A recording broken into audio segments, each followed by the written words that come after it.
Welcome to the Rugs2Riches show. Grab a drink and get comfortable. The live show is about to start.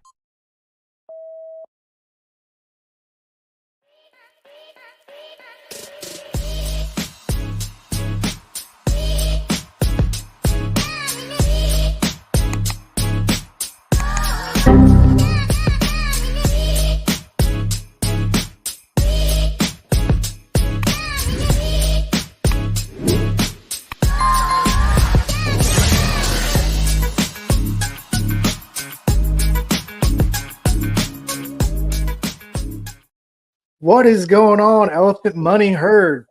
AG Crypto in the house with Zach Minter. What's going on, man? What's going on, brother? How you doing, man? I'm doing pretty well myself. How you doing this Monday evening? I'm doing all right. I got a new mic. How's this sound? Do I sound all right? Sound pretty good, man. Sounds pretty good. I see you got the headphones too. You've had those for a while, though, haven't you? Yeah, same headphones. I could downgrade and get like little small ones, but I don't know. I feel Oh, like yeah, this they is look my good. style now. They look good. I see you're in your studio with your telescope and your globe and your all your cool bookshelf in the back there. I am. I got a little sneaky. Hey, person. what's going on, little man? All right, go get in bed. What's the name of it? I want to watch it. No, it's bedtime. Get out of here. Put the name in. I want to watch a live stream. Watch it. He's like, Dad, you're taking all the bandwidth streaming. I'm trying to watch a live stream. Doesn't work. Ask Mom to do it. She knows how to do it. No, I don't even. Ask Logan. No. Well, I'm on the air. Go. Oh gosh. All right, sorry about that, guys. We do it for the kids. That's what we're here for, right? Do it for the kids. That's right. Yeah, I let them stay up, watch the football, and I don't know if you were watching the football game, but I got playing right now, so I can keep track of it. Nice. So I bet you guys are wondering where Goldwyn is. He's having problems. I think we had like a 15-minute delay trying to get his audio going. So he's changing out computers, trying to figure out what's going on. So he'll join us eventually, hopefully. But yeah, who's in the house? Us too. Who's in the house this evening, everyone? Tuning in. Let's see. Drop a comment, a like, a sub. Thanks for tuning in. While we just get Goldwyn figured out here. You know, Goldwyn always something up to something. We gotta wrangle him back in. Come back on, brother. Yeah. All the time. All the time. So how was your week, man? It's been good, man. It's been a busy week. A lot of stuff's happened on the crypto side of the world. But overall, it's been a pretty good week. I'm kicking off the new year with a good start. I think the crypto market's taking a little breather right now as we await the ETF news, which we'll be discussing later on in the episode. But overall, man, I've been having a great week. And I'm looking forward to killing this month, man. How about yourself? I can't complain. I'm still kicking, still alive. I had a kind of a scare Thursday. I decided to go to the doctor over it. I started peeing blood. Oh, that's never good. Gosh. Woo. Bet you didn't see that one coming. Can't say I've ever had that happen to myself, thankfully. Is everything okay though? You got checked all out, all good? Yeah, they gave me some antibiotics and said that I have prostatitis or something like that. They said 80% of people get it when they're in their 50s. I'm like, well, I'm only 35. They're like, well, you're ahead of the curve. Oh, it's just an infection, I guess. You got an overactive prostate, man. You've been using it too much or something. I don't know. But yeah, we're taking care of that. And then on top of that, what else is new? Oh yeah, we had a mic check. Who is this? Oh, hey. The man, the myth, the legend. He joins us. God. Welcome in, man. Jesus. Goldwyn. It's only the third computer I tried today. Good fucking Lord. Can you hear me? Am I loud enough? Loud and clear. Fuck my life. Yeah. Jesus, man. What was going on, man? I don't know. That was the computer I've been using this whole time, except last week when I was out of town. But hey, the three musketeers are back together. So hey, better late than never. That's right. We're back. Sorry, everybody. Sorry, my bad. Hello, Nathaniel. What's up? So we were Shit. just recapping. Zach's been peeing blood, so Yeah, it's not What? looking good for me, guys. You guys better take my seed phrases because I don't know how much time I got left right now. Just playing. That's actually that guy over there. That guy's peeing blood, not me. yeah. I'm peeing gold. My Oh, my pee's looking like my suit, nice and yellow, nice and gold. Just Well, kidding. Gotta hydrate, hydrate, homies. Everyone That in the means you chat. need more Get water. that's exactly what he said. Yeah. Too much dark liquor, so I've been Am I switching up echoey to you? right now. Uh-oh, did you freeze? We're live and well. Uh-oh. Goldwyn. Did I was wondering. I'm gone again. He'll be back in a minute, but let's Are you jump fucking into the with me? news. We enough time riff-raffing. Let's Son of jump a into the bitch. big news this week. Should we start Yeah. there? Yeah, let's start there. Saturday. Was it Saturday night? I think it was Saturday night. Yeah. Yeah. I go and I take a look and I get a Are you frozen again? Oh my gosh. I just saw the that frozen. Go ahead. Tell me about what happened. Where were you when the number one elephant money holder decided to drop his bag off at the fire station and walk away? Where were you? Let's see, where was I? I was at home, getting yelled at for not working. We were supposed to be cleaning the house, but I kept, checking my phone because obviously I didn't want to work. And Goldwyn texted me and said, "Hey, number one holder sold." And I was like, "Oh, that's cool. What did he sell? A tenth of his bag?" Nope, sold it all. So I don't blame the guy. Actually, he was up. What they say, 50% or 50x or Yeah, 150x or something like that. I think 50x, a 4,900% return. Yeah. And that was what I think was quoted. 50x, I haven't looked on chain to confirm that. I don't know if Goldwyn has that number. When he unfreezes, he can tell us. But yeah, I think it was a 50x. Yeah, 50x. I mean, I'm planning on taking profit 50x is what I heard. from here. I did. So I'm not selling my whole bag though. I did find it very interesting. Yeah, exactly. That's what I was about to kind of pivot into is as he decided to dump his whole bag, being the number one holder of any project or any endeavor, you would think I don't know what exactly they're thinking, but you would think they may want the project to continue and maybe if this is one of their big winners, see where it goes from there. But hey, like we said, you can't blame the guy. He might have more than one wallet. You never know. And he just decided, I guess it was time to take those funds and put them elsewhere. And, we wish him the best. And if he's going to return to the herd at some point, that's great. But if not, we wish him well. And yeah, it's interesting to see. It's almost like a New Year's gift, as BT put it, to have this individual no longer, who an individual, like we mentioned, if we look at on chain, I believe he didn't DCA too much throughout these past 2 years. It seemed that he primarily had a majority of his position came from the fair launch. That's when he was first purchasing the elephant token. And then I believe he also purchased additional tokens after the exploit. So this is someone who, like I said, has been around, even believed in the project, even post exploit, and just happened to, I guess, at this time decide to maybe try to play the Bitcoin ETF that's coming up. Maybe they, who knows? Maybe they bought a Lamborghini. Maybe the first Lambo was bought. We don't know, but we wish him well, him or her. Do you think you know who the person is? I thought about that for a while. I was like, like I'm saying, if you're the number one holder in a project, you're probably in the Telegram. You're probably active in the community. So I'm gonna go ahead and throw a name out there. I think it was. No, I'm just kidding. I have no clue. Like I said, I would assume it's someone who's active in the chat, but then again, if they weren't DCAing this whole time, maybe it's just someone who this might not even be that much money to them. Who knows? I believe it was $34,000 was their initial investment. That's what I was about to say. That's a lot of money for someone that's not actively involved in the project. Yeah. I thought I heard do you have 150. I don't know about it. Do what? I was saying, Goldwyn, do you have any thoughts on that? I thought I heard one. Yeah, I thought I heard 150 total. 150 Maybe. was the total amount No. invested. Well, it wasn't. It's the total amount invested, but I think it was like That's 30K what I heard. as the initial buy-in. Hmm. But that's big money, man. I don't know who's throwing that around and not,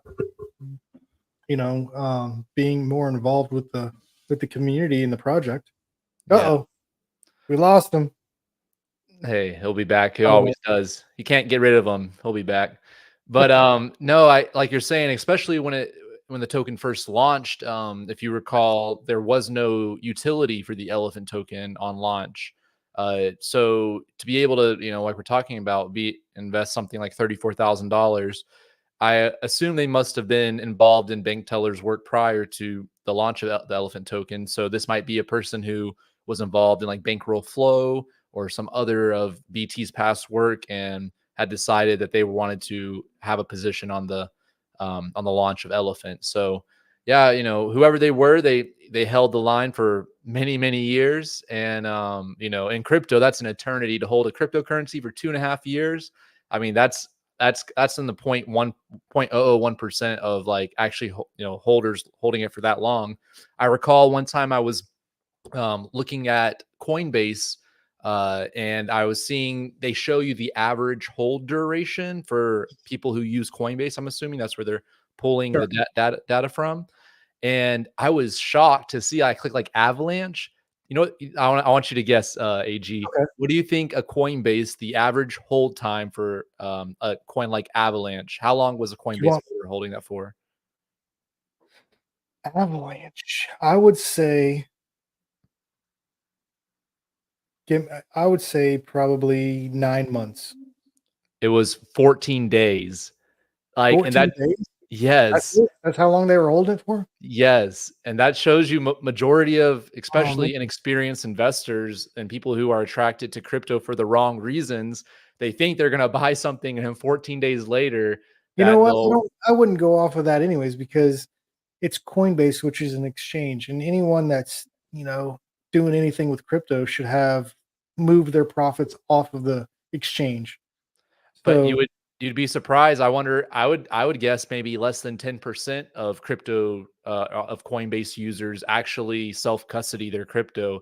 This is just a wild guess. I would guess that majority of people who have downloaded the Coinbase app, they do leave their funds on the exchange, which, as we know, is not what crypto is about and is not a wise decision. mhm, As if you follow the show for any time, these two gentlemen here to my left can attest to experiences leaving funds on a centralized exchange and how that doesn't turn out the best. So, yeah, I Golden, just can think you it hear us? goes back to education, and most people don't really know that they treat it like Robinhood or they treat like their TD Ameritrade. Oh, you buy it. Oh, I sell it. Oh, I do that kind of thing. Yeah. They've got too much. Can't hear you. Can't hear you, buddy. Hey, if you can hear us, just try loading it up on your cell phone. Yeah, that'd be a good wise decision, a wise idea, pivot. But so that was really fascinating to me because, like, I mentioned Avalanche in particular because that's a layer one blockchain. That's something that if you invest in Avalanche, you're seeking, the growth and adoption of the layer one blockchain. But once again, most people think Avalanche and SHIB and Doge and Bitcoin are all similar. They're all cryptocurrencies, but Mhm. it takes, a little bit more research to understand that these different cryptos have different utilities and have different time horizons and different use cases, etc. So I think that just comes down to the beginner crypto kind of experience. Yeah. So this Bitcoin ETF, just a quick question on that before we get further down the road on it. How do you think that's going to affect the elephant token? Um, in the short term, I think no major effect. I think once it launches, well, let me preface this. I think you and I both share this stance. I believe it will be a sell the news event. I think if anything, this past 2 3 weeks have shown the market sentiment, how everyone was hyping up Bitcoin's price, pumping, and we are going up right now as I speak. Yeah, I was gonna say Bitcoin last time I looked is like at 40, 48, 47. Mm-hmm. And it's sucking all the liquidity out of all the altcoins. So right now, as Bitcoin's hype and preparation for the ETF being announced, I believe it's sucking all that liquidity out of these other altcoins and other anything else outside of Bitcoin. And so I think the day of the news, when it happens, I think Bitcoin will take a dip. So with that being said, I think in the short term, I think crypto might experience maybe a short term maybe dip. So that would mean elephant goes down a little bit just because BNB goes down. Everything's going to go down a little bit. Mhm. But I think this is just my guess. When we look, a few months down the road, we'll see, if anything, maybe as we pass April, which is the next halving event, as all these ETFs are approved and a bunch of people are now accessing these spot ETFs. I think we'll see maybe the market rally. And I've actually got an interesting news story today that kind of counters that idea that suggests potentially we might see maybe even a bigger dip because there's other bigger macro things at play as well that we'll discuss, coming up. Goldwyn, is your Mic computer check. working?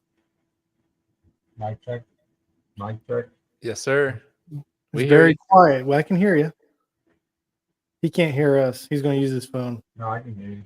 Oh, you Oh, we can? can hear you, brother. You're good. I can hear you, but can you hear me? Yes, Could we you hear hear- you. Could you hear me all the times I was calling you names?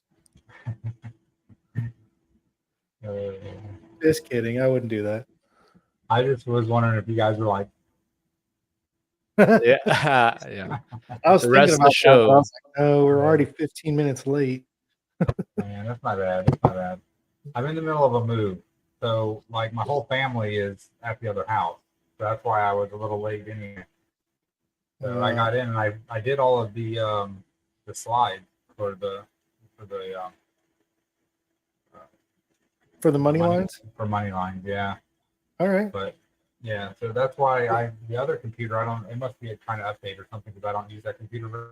But that's So- why it was running really, really slow. Now I'm Gotcha. on I think my USB port for my mic went bad, but I don't know because I have my headphones attached to my mic and can hear y'all, but you can't hear me through the mic. Doesn't make I sense. think you packed up your internet and put it at the other house. That might be the issue too. Yeah, no, my maybe. kids. Let's say my kids are bitching because they're on their hotspot with their Xbox, so they have their Xbox running through their phone right now because I don't Oh. have internet at the other house. Yeah, I'm at that's my pretty wild that a hotspot can like even take that Yeah. much. That's crazy. I That's haven't the heard 5G that action before. going on. Yeah, so I'm all alone in my house. There's nothing here but my office and my desk because I don't have So internet at the other house. Are you leaving and going back to your house after the show? Via Uber, depending on how many drinks I have. Nice. Hey, after what we're talking about tonight, you're gonna Uber definitely. I'm just kidding. Yeah, he'll drive. Yeah, right. Sorry. So- I dropped the ball here a couple times. That's all right. So I wanted to hear your take on this. My personal belief, I know this isn't what you guys are going to like to hear, but I think we're going to take a big dump. Elephant. I think if we go up, people take money out of elephant, put it into Bitcoin, FOMO in. I think if Bitcoin falls, then the whole market falls. BNB goes down. So I think either way, elephant's going to be taking a little dip for a short term. I could be wrong. What do you guys think? One thing I'll say real quick, that short-term pain, long-term gain, right? Mhm. If we do experience these depressed prices, right, that just means Bertha has that discount window where she can continue to eat up elephant tokens at even a price lower than today's price. So that's kind of the ingenious tokenomics of the elephant money ecosystem, where despite the volatility in the market, the protocol is constantly hardening itself and, building itself to be sustainable and live to see another day, so to speak. So even with that, it's if you're a long-term bull for elephant money such as myself, right, I think that I almost welcome lower prices. It makes my bags get bigger because I buy more, but also I know Bertha just futures deposits don't stop, NFT minting doesn't stop, right? It makes people now at a round of 2 BNB, the price of the current unlimited NFT minting, right? It makes those more affordable for people who may have been priced out of that market. So all of that being said is, yeah, I like that kind of scenario you put out, and I could see that very much happening. What do you think, Golden? I personally don't think that elephant's going to drop too much more. I mean, I think if there were still scared people in elephant, they would have sold when the number one holder sold. So I think that we've really gotten really close to the true diamond hands of the ecosystem, and I think all the weekends have been shaken out of elephant. So where I don't disagree that maybe the market does drop a little bit after the CCF comes out, the buy the rumor, sell the new kind of thing. I don't. I mean, obviously it'll go down if BNB goes down, right? We're going to BNB now. But I don't think per se. I don't think there'll be a lot of selling on the elephant side. And that brings up a good point. You mentioned we've hit the diamond hands point. I don't know if you guys remember, I made a little short one time. I bought some I found do you ever seen that Arthur meme, the Hey Arthur, where he has the diamond fist? Like Yeah. that whole, so I took a screenshot of I found the original image for the diamond, for that diamond screen. And I found like a fabric online store, and I bought all this diamond fabric. I'll go get it in a second. But I cut out, so I made gloves so I could have diamond hands. I don't know how to sew. I was watching YouTube tutorials, how to make gloves and stuff. I was like, I can't do all this crap. So I ended up I put my hand and I drew around it and cut it out with scissors. And then I used Elmer's glue to glue them together. It does not look good. So anyway, but what I was mentioning, the diamond hands, that is a good point. I think we'd even speculated, what is that diamond hand value for the herd? Do you recall it? Were we saying 150 trillion or so? I think that's what we were roughly estimating. And that's kind of what it seems to be. I think we're at 178, 170s. So yeah, it's great to see. As we know, the more educated the individuals are in the herd, they understand the tokenomics, they understand the system. It allows for that, like we were talking about, that bottom, that base to be established. So I agree with that 8 trillion sell. There wasn't many other large sells. All the other large wells, a lot of them bought, actually, if you follow up the transactions that day, right? One man's selling opportunity is one man's buying opportunity. So I think we're definitely at the bottom in terms of, or we're at the diamond hands point, if you will. Yeah. Yeah, herd has 167,000. 167 trillion. 167 trillion. Yeah. Wow, that's lower than I think the last I saw was 178. Wow, that's incredible. Well, I guess the 8 trillion was one person too. So Bertha got 10% of that 8 trillion. Well, no, because he sold on PCS, so Bertha got whatever her cut was, 20%. And I thought that. I thought that was also fascinating. Like he's mentioning, right? The individual didn't sell on site, so the largest line share of that taxes did not go to Bertha like it would have if it went straight through the website. Instead, it went through its typical kind of reflections pattern. So I got some reflections from it. Yeah. And that goes back to, I'm like, how are you the number one holder and don't understand that you get a discount? They would have had more money because it's for the people. Yeah.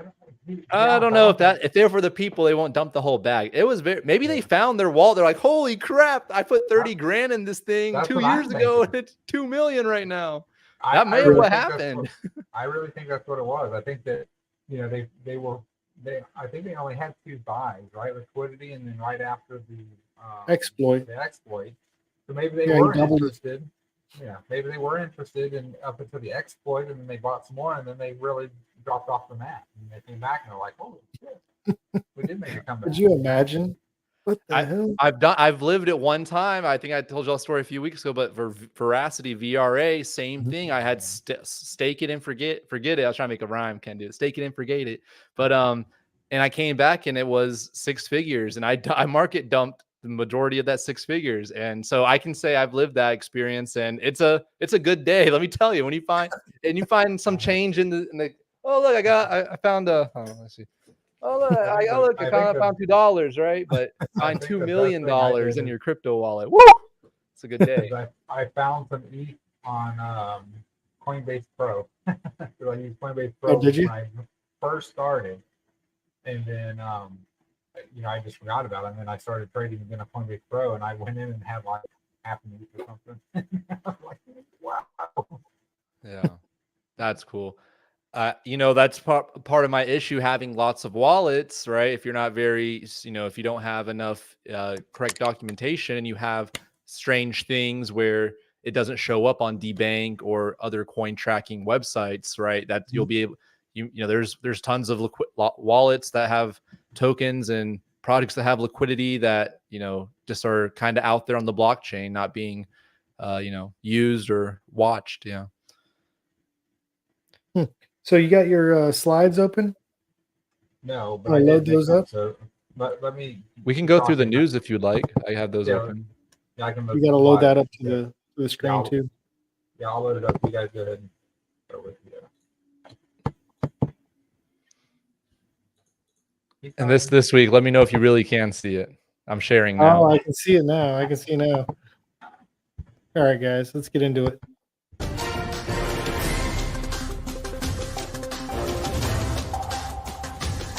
And now it's time for the latest news with Zach Minter on the Rugs to Riches show. Boom! It's go time. So this week, we've got an exciting week full of news coming up with the Bitcoin ETF just around the corner. We've got a lot of people, basically the same thing they do in Telegram. They're swiping their phones, they're refreshing, CoinDesk or the block, and they're just waiting to ape in once the news is or short sell. We'll see too. But anyway, just to get started this week, I've got this quick story about what may or may not happen if this Bitcoin ETF is approved. So, as we know, the SEC is on the brink of approving the first spot Bitcoin ETF in the US after 10 years of failed applications. There are some experts who are on both sides of the aisle. Bitcoin's going to go to the moon as we have all these new inflows of fresh capital, while others are saying, hey, the demand's not really there. This is going to be a sell the news type of event, right? It's kind of overstated the amount of fresh capital that will be entering the Bitcoin ecosystem. So right here, we've mentioned, like I said, some analysts say the influx of investments are overdone. And as it stands today, right, the SEC has rejected every applicant. And that's about to change as there's continuous rumors that BlackRock, Fidelity, I mean, the list goes on, of all these traditional financial managers are now going to get the green light to start making their fees off selling this spot Bitcoin ETF. Right now, like I said, experts say this, experts say that. Half will be correct, half will be dead wrong, as they always are. But no matter what will happen in the short term, I think it's a safe bet to understand that trillions in value over the long term are on their way into this ecosystem through the ETF. And what's interesting that stood out to me in this little article as well, right here, some analysts even predict a supply shock after exchange balances fell to a 5-year low in October. So similar concepts we discuss a lot in Elephant Money, the supply shock of the elephant token, right? It all happens based off that, the fewer elephant tokens that exist in the liquidity pool, right? The same thing's happening for Bitcoin, except for on exchanges. The fewer Bitcoin that are on exchanges actually set up as a limit order, actually set up in a way that they may or may not be sold on the market. The more that are self-custodied and taken off the market, that increases the likelihood of a supply shock. So Here's the deal that I have with that supply shock theory. There's majority of all those sales are going to come OTC, over the counter, and we're not going to see the influx of capital. That's my prediction. Because here's why I say that. Michael Saylor, he's deposited or bought up billions of dollars worth of Bitcoin. I wish soon, one day. And the price hasn't really done anything, And it's because he's buying it over the counter. Because if he bought it off exchanges, the Mhm. price would jump up crazy fast. So I read an article yesterday that was saying that BlackRock had $2 billion waiting on the sidelines to be buying up Bitcoin. But they're going to use it for, more than likely, they're going to go over the counter and not go through like a Coinbase exchange or something. And I started thinking to myself, I'm like, wait a minute. Well, that's what Michael Saylor does. That's what Tesla did. Price didn't go up until people found out about it. Then people buy it up. The retail investor. Mhm. Then everyone dumps. Then you have the pullback. So we'll see. Yeah, Honestly, how many of those big companies are going to be buying them off exchanges?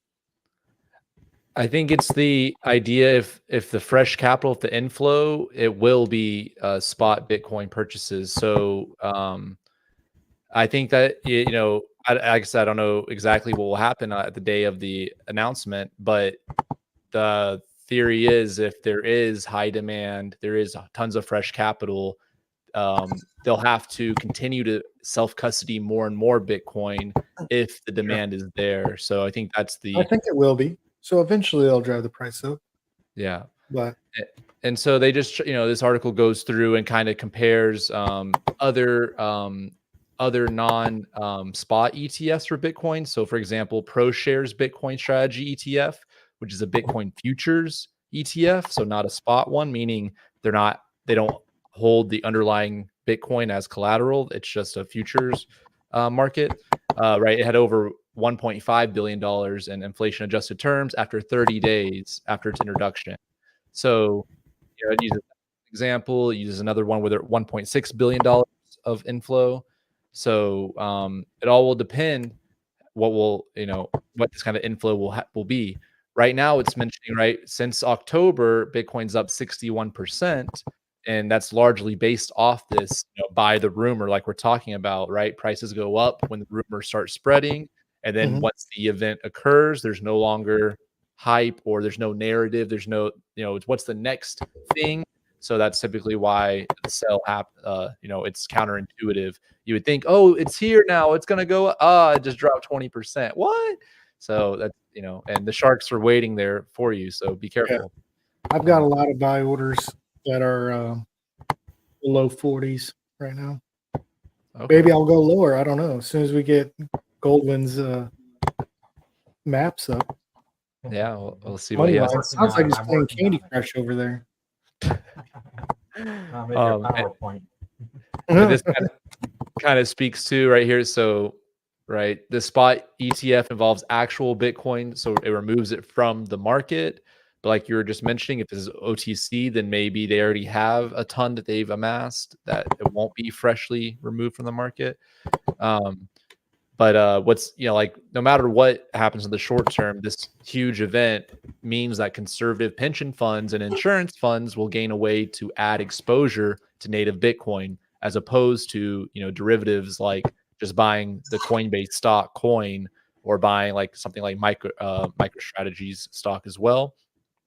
Just for another kind of comparison, right here, there's 35 gold ETFs in the US with $118 billion under management.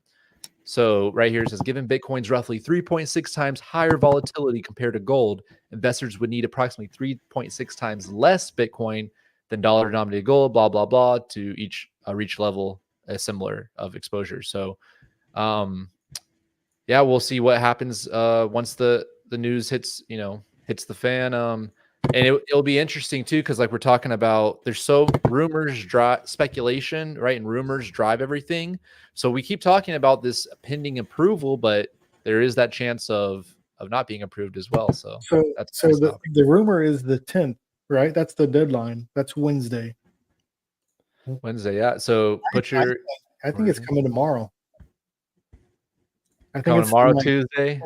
I think it's going to be dropped at I would say 4, but I'm going to say more like 3. I think 3 a.m. or 3 p.m. They close right at 4 or 5, right? I believe it's 4 p.m., 4:30, something like that. Yeah. So it would be interesting to see. I say 3. I say 3 tomorrow. 3 tomorrow. All right, we got to open up a some market right there, a betting market. There is that. Do you guys recall off the top of your head? There's that like political betting website. It has nothing to do with crypto, but it's like some sort of market where you can bet on like events like that, like candidates, elections, Yeah. stuff like that. I forgot the name. I've heard of it, but I don't know what it's called. I wonder if they have one for the date of approval. I Well, I'm would be sure Vegas odds always have something. People are betting on everything. Yeah. Kind of moving forward to the next story. This is something I had mentioned previous in this podcast, is that crypto legend Arthur Hayes foresees a 30% Bitcoin crash amid vicious washout. Here's why. So he's in this article, he goes on to explain that the depletion of the Federal Reserve's repo program is slowly returning to its historical level. It's decreasing, and he's assuming that same type of thing. Once that occurs, the market is now waiting. Hey, where's this new liquidity injection going to come from? So he's projecting a whole, for the U.S. stock market and other, I guess, U.S. financial markets. He's projecting a pullback, and thus a reaction with the Bitcoin market also a pullback. So he's claiming, he predicts a 20 to 30% pullback, and that would wash out all the tourists who come here into crypto. When's he predicting that? This month? It says he predicting that this month, next week? Within the short term, yes. So right here it's saying, let's see, warn about potential 23 in the next few months. Because it's I'll show you here in a moment. Right's happening. It's gonna let's go down a little bit right here. So right here, the repo program, the RRP, it's quickly declining, dropping to $700 billion from a record high of 2.5 trillion at the end of 2022. I guess I'm confused. What is the repo program? So that's a whole nother can of worms, but that's essentially this kind of emergency fund that the government is using to prop up markets, like a emergency cash fund. And like in 2008 when they bought all the houses. Yeah, I think that's a fair analogy. And so it's quickly declining back to its historical levels of 200 billion, and he's predicting around March that it will hit that level. And right here, Hayes expects the facility won't be extended during the U.S. presidential election year, which could bankrupt some banks who sit on massive unrealized losses on their bond holdings. So this is a whole can of worms about TradFi and bond and interest rates. And I just thought of something. You know how the COVID pandemic started and the government came in and bought all kinds of stocks and bonds and ETFs to try to boost the economy, boost the markets? Now that Bitcoin's going to be an ETF, if something like that happens again, and the U.S. government says, "Oh, we're going to put $2 trillion into the markets to try to, keep them afloat." Oh my gosh! Could you imagine if they were buying Bitcoin ETFs? Just a fraction of $2 trillion. What is that? A tenth of ETFs, they have to actually hold it, right? Are they regulated to prove they have it? Yeah, they were buying up big companies, their stock. They're buying the S&P 500. They're buying total bond market. Yeah, I mean, that's an interesting point. I never thought of it, actually. I wonder, that's what they mentioned. If 50 million Americans now hold Bitcoin through a approved ETF, that might be a cause for them to get involved. So that's a good question. The U.S. government already is one of the largest Bitcoin holders in the world, just from the amount of they've seized from different criminals and other. Well, they made it, so they might as well take it back. So that's just Arthur's kind of, big take. So he's expecting, a pullback and maybe a rebound. Zach, what was that frowny face for? Which one? Which one? The one where I said the government might have made Bitcoin. You were like, Oh, may have made Bitcoin? Yeah, I said it's theirs. They can take it back if they want it. Oh, well, I mean, have you read that article before? The CIA has supposedly gone and spoken with, I mean, do they go talk to themselves? But they've gone and spoken with the founders of Bitcoin. You can look it up. And they said that they're all good, that they gave them the thumbs up, like they're okay. They're not they're not like a national threat or something Yeah. like that. Oh, okay. So Yeah. I A could lot of I people do think it's I just could believe that they are potentially the creator. Is the Satoshi wallet one of our talking points? Did it make yours? It's not, but I can definitely pull up that news article as Well, well, 'cause yeah, that was huge news this week. that's. I think that's fake news. Well, It's bi- it is. I mean, someone deposited money into it. Yeah, It's yeah, anything back. Like, come on now. yeah, but it's a lot of money though. What was it? Oh, yeah. 1.2 million, I think. yeah. Yeah. I think it's just a marketing stunt. That's a big marketing stunt, but I don't. It was sent to the wallet. It wasn't that they Yeah. removed it from the wallet. Yeah, Right here. Yeah, if he withdrew it, that would be nice. Yeah. That's what Just to I said. recap Oh, no, for our actually- listeners, let's give the listeners some context. 2 days after Bitcoin's 15th anniversary, an unidentified wallet transferred roughly 27 Bitcoin worth 1.2 million into Satoshi Nakamoto's Genesis wallet. Right. So someone sent 27 Bitcoin to their wallet, to the original wallet. Wait. Where did he send it from? Bum, bum, Binance? bum. Yeah. Or from a different wallet? On Binance. Yeah. I think that's what I read. Right. And yeah, people are like, oh, It's it's fake. back. Yeah, on no. now. So Satoshi doesn't have $1 million laying in. I mean, somebody burned 27 Bitcoins that they just did. Yeah, I Was think it it, on purpose or an accident? Well, we shall never know. it might be like you're saying, it might be some OG whale with 1,000 Bitcoin. And it was Bitcoin's 15th birthday, and he's like, "Hey, Yeah. I'm gonna send 27 of them to who knows." Oh, Just- it was his 15th birthday. 2 days Bitcoin's after. 15th anniversary. Yeah. Yeah. Yeah, I agree. It was somebody that apparently just looking for $1.3 million just to get the rumor mill started again with station. I agree with that. Yeah, and it lines up with this whole ETF rumor stuff. So maybe it was someone trying to pump their own bags in their own creative marketing way, and unfortunately, it Can you doesn't seem imagine to how have. big your bags are? If you've got enough, if you got 22 Bitcoin, is that what it is? 27 Bitcoin. 27 Bitcoin, you just throw away. That's my bag. Yeah. My For big the bag. laugh, for the smile. That's in crypto, right? For the meme to go, haha, that was cool.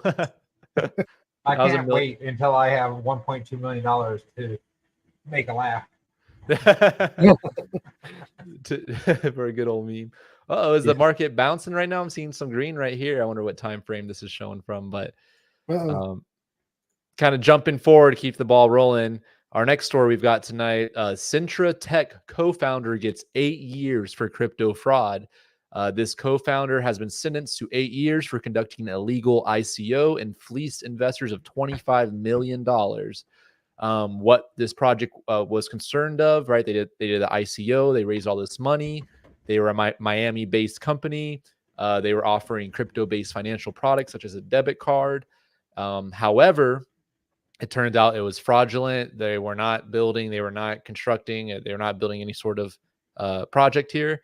And because of that, I guess after all of this has come to fruition, right, the court has ordered the guy to pay $20,000 as a fine and forfeit $1 million that they have in custody. And they're Hold on, Zach. You said he defrauded people for $25 million, and he got a $20,000 fine. Yeah, isn't that pretty wild? That's pretty wild. Oh, And what's funny too is because right here he gave back 36 million, so that means he probably bought Bitcoin or something, or it was ICO was maybe an Ethereum. Since it was he was just doing an IOU, paying him back later. Yeah, he should have just gave all the 25. He should have gave him 10%. You're right. Everyone made 10%, and then they take the. Yeah.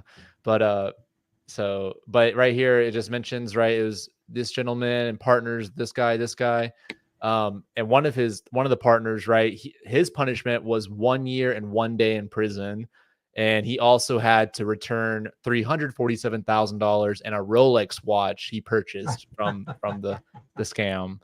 So yeah, that goes back to, if you guys recall, the ICO mania, where people could, right, we could make a PDF file right now and say we're going to make a debit card in the Bitcoin bank future and blah blah blah, and release a token real quick. And it goes back to those, simpler times where, right, if you had a good story and you had a good team and you're a Miami based crypto fund, blah blah blah.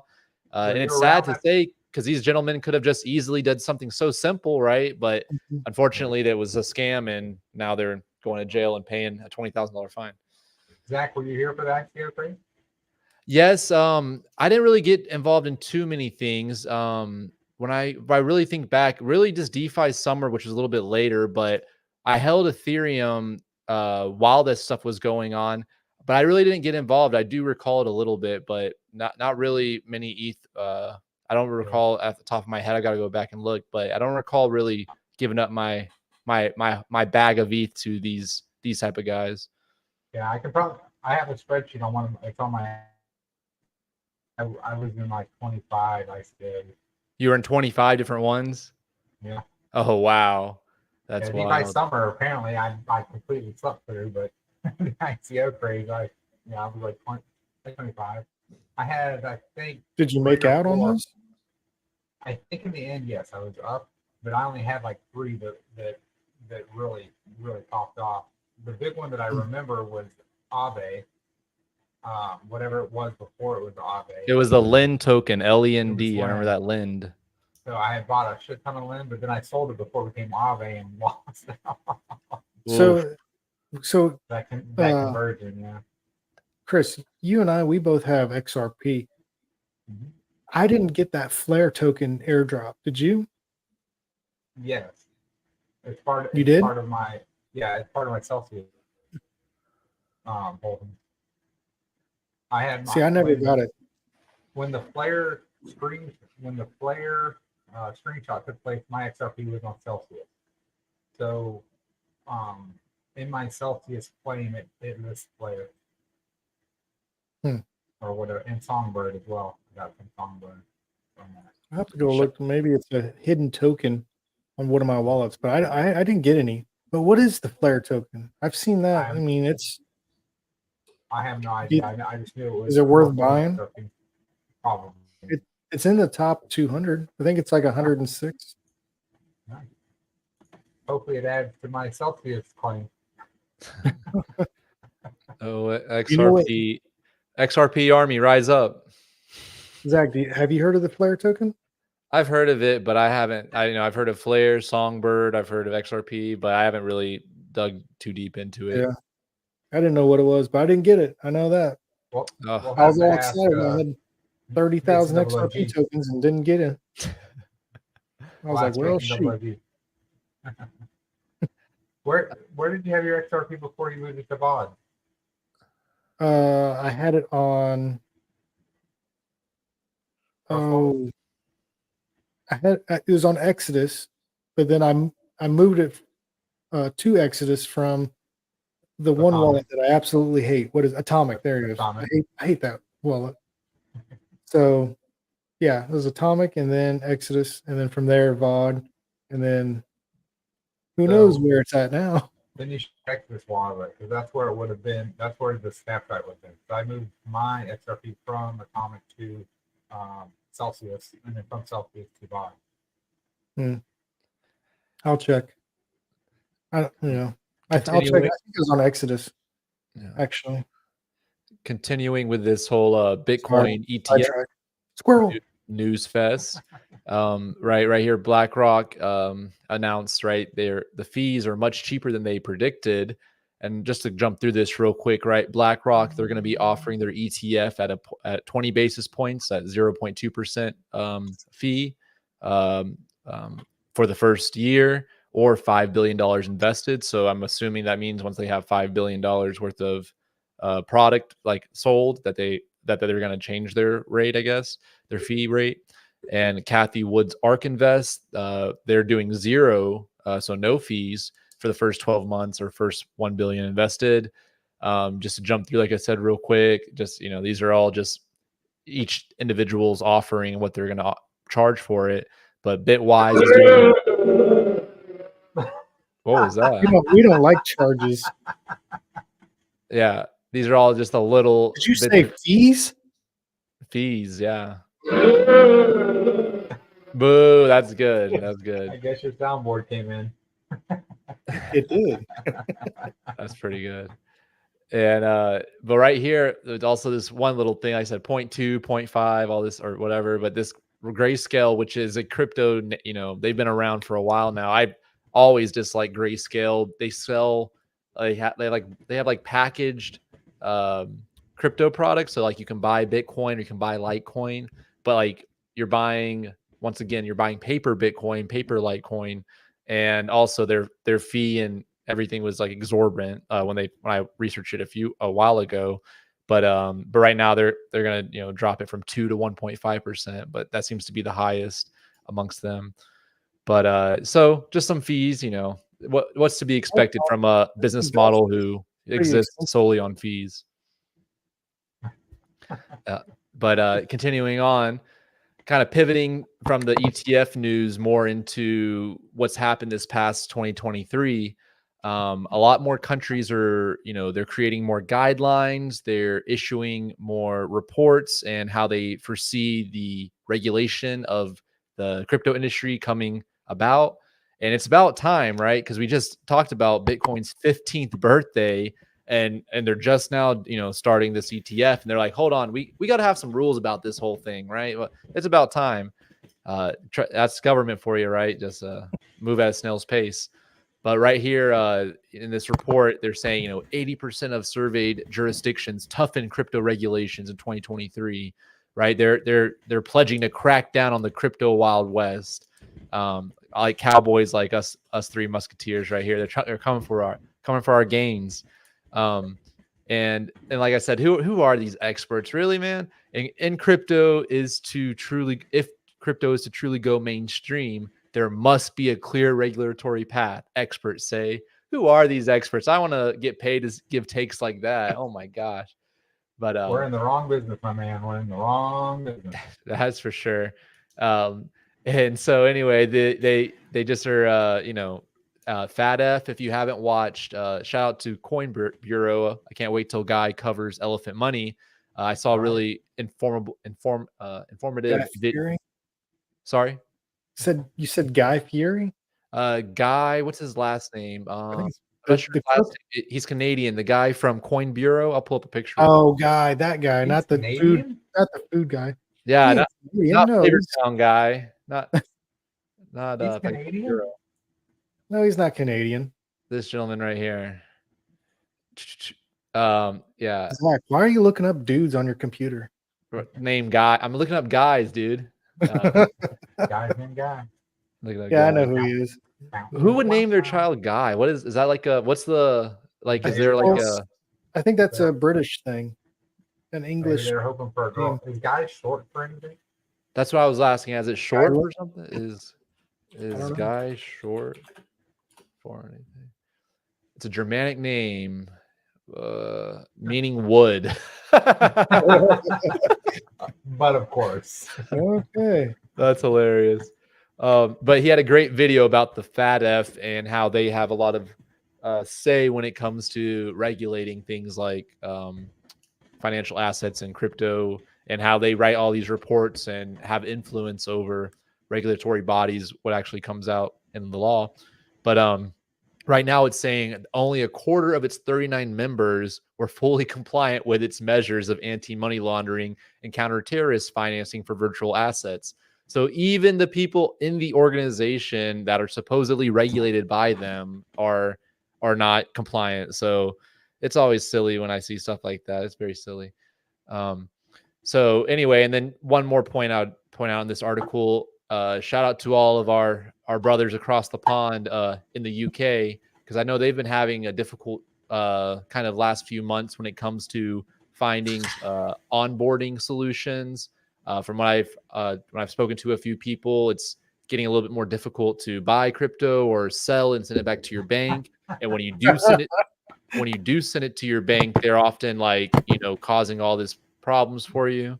So it's right here. They just mentioned the UK introduced a fire hose of new laws and are preparing to another comprehensive framework. So UK, it's looking rough. But there's How do you Mr. say that guy's Bankman name? Fried. Bibu? What's the question? Got the guy in the chat. Bibu? Is that how you say it? Bebo? Yeah, I Bebo? would say Bebo. Bibo? When Guy Fieri equals wood fire. That's fun. That's clever. I like that. Let's You see it, Zach? You're looking at it like I can't see on the drugs. chat. Fool? When I share my screen, I'm just looking at the news article because if I click back Oh, you can't over, see? it will do Okay, the okay. infinity mirror. So I can't see the chat. Gotcha. Okay. Well, then I won't talk to you about it anymore. Sorry. No worries. But But make a play on our Guy equals wood. It was pretty Well, funny. welcome, welcome. Mr. Bebo in the chat. Shout Mr. Bebo, it sounds like.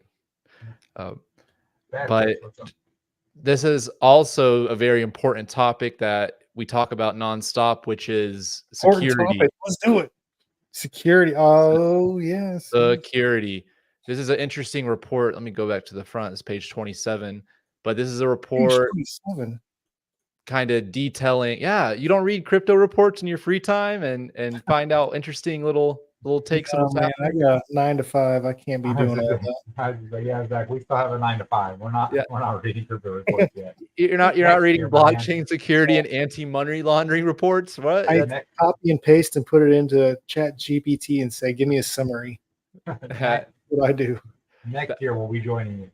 Good.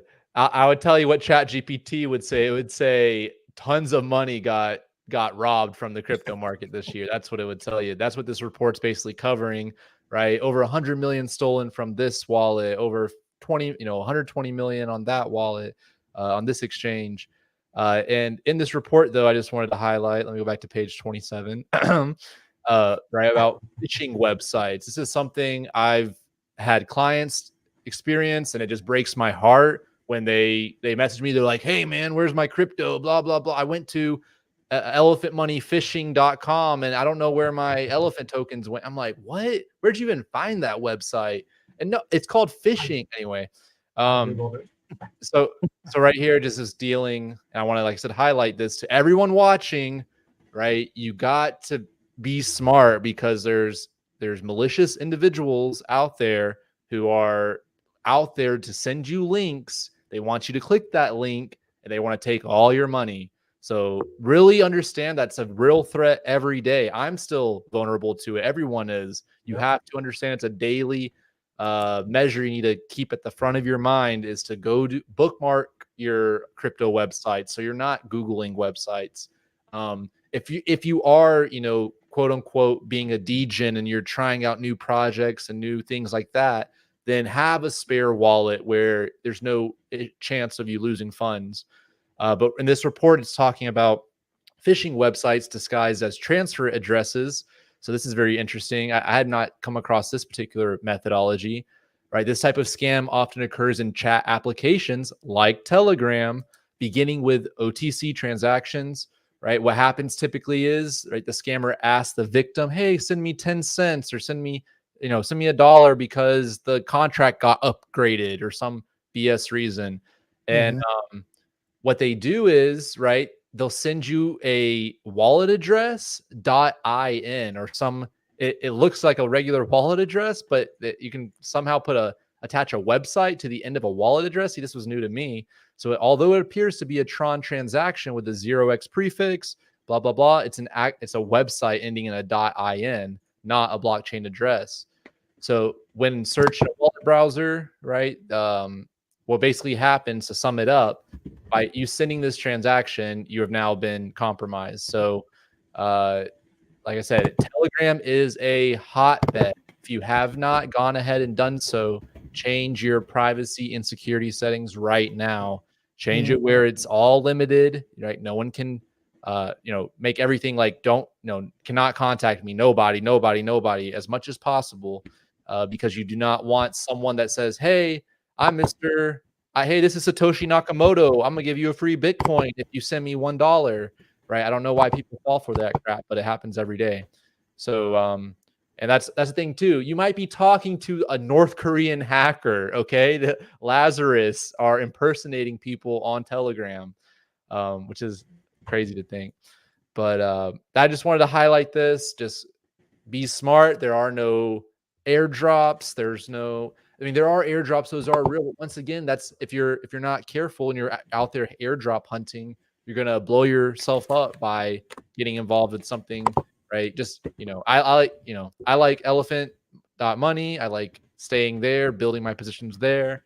I also have other crypto as well, but just know that the risk you face when you're experimenting, just understand that. Any thoughts you guys want to share? Sorry, that's my little rant, but it just drives it home because I can't tell you. I've joined a Zoom call with a girl crying, and she's like, "I don't know where this is at, that is at," and I'm like looking at the blockchain. I'm like, "What happened?" This like it's devastating when these people lose 12 grand, 30 grand because they don't know what the hell they're doing and they're clicking buttons. Sorry, but that's why I'm passionate about it. Yeah. Well, the Telegram deal, dude, that's a little scary too, because I keep getting text messages from Telegram saying, "Hey, if you're trying to access a different device, go ahead and click this link." And I'm like, no, I'm not. And then I get a message on Telegram from Telegram saying the same thing, just ignore it if it's not me. I'm like, what? Who is trying to, get on my Telegram or get onto my phone or what? I don't know. It's kind of scary. But Being as you're a I'm public tempted to. figure now, AG, and you believe your phone is more secure than a computer, you gotta Yeah, watch yourself. I might move everything over something Yeah. else. I don't know. I think It's maybe next week we can talk about hard wallets or something. Yeah, I Cold think the big wallet. thing is the big thing, like Zach was saying, is make sure you have a burner wallet. Anything that you have all of your funds in, you really should have one account that's offline, whether it's under behind a hardware wallet or just on a PC where it's not online. And I didn't know that. I really feel like I've gotten lucky over. I started in 2018, and I had one wallet. I had one wallet literally until we started this podcast. And then I really started taking stuff seriously whenever talking with Zach and Patrick from Cryptozoa. I it's I feel lucky. I really do. I who knows how many, especially all those ICOs. Like I said, 25 ICOs, one wallet. I use one wallet every time. And thank the big users. My main wallet never got compromised. So Yeah.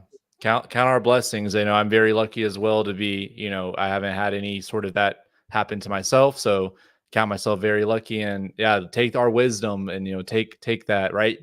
I've heard this, old saying, something, there's two ways to learn something. You can learn it yourself or learn from someone else. So just learn from us. Don't learn it from your own mistakes. Okay. Learn from other people's mistakes. I think that adage too. If it seems too good to be true, it really is. Like, we're talking about millions of dollars. No one's giving you $100,000. No one's giving you free stuff. Now there are airdrops from actual companies if you're products and things like that. Those you have to research. And don't click links. If anybody beats, they're probably a scammer. I would say 99%, right? And that's just do your before you click anything, do your research. So I've been seeing a lot of scammers on YouTube. I don't know if you see the commercials that come on before certain videos and stuff, and I always see the same one, and it's some like lip syncing. It doesn't even match up. Like it's totally bad. About Solana. Oh, I'm the CEO of Solana. We're as a gift, we're going to, do a drawing. Scan the QR code, but it's totally like he's not even saying that, and they're trying to sync the words to his lips, and it's You, horrible. But people will fall for it. I've heard the theory, like you're saying, why do they not even make it like their lips aren't synced? Like, why does it even look so crappy? Because they say if you're like they literally want it to be so dumb that if you do it, like I don't, you know what I'm saying? Like it would attract that type of person who actually would pull the trigger. If it looks, like you said, it's like why don't you try to make it a little bit better of a scam, right? But there's some psychology that scammers have figured out. If it looks so dumb and so bad that somehow is more attractive.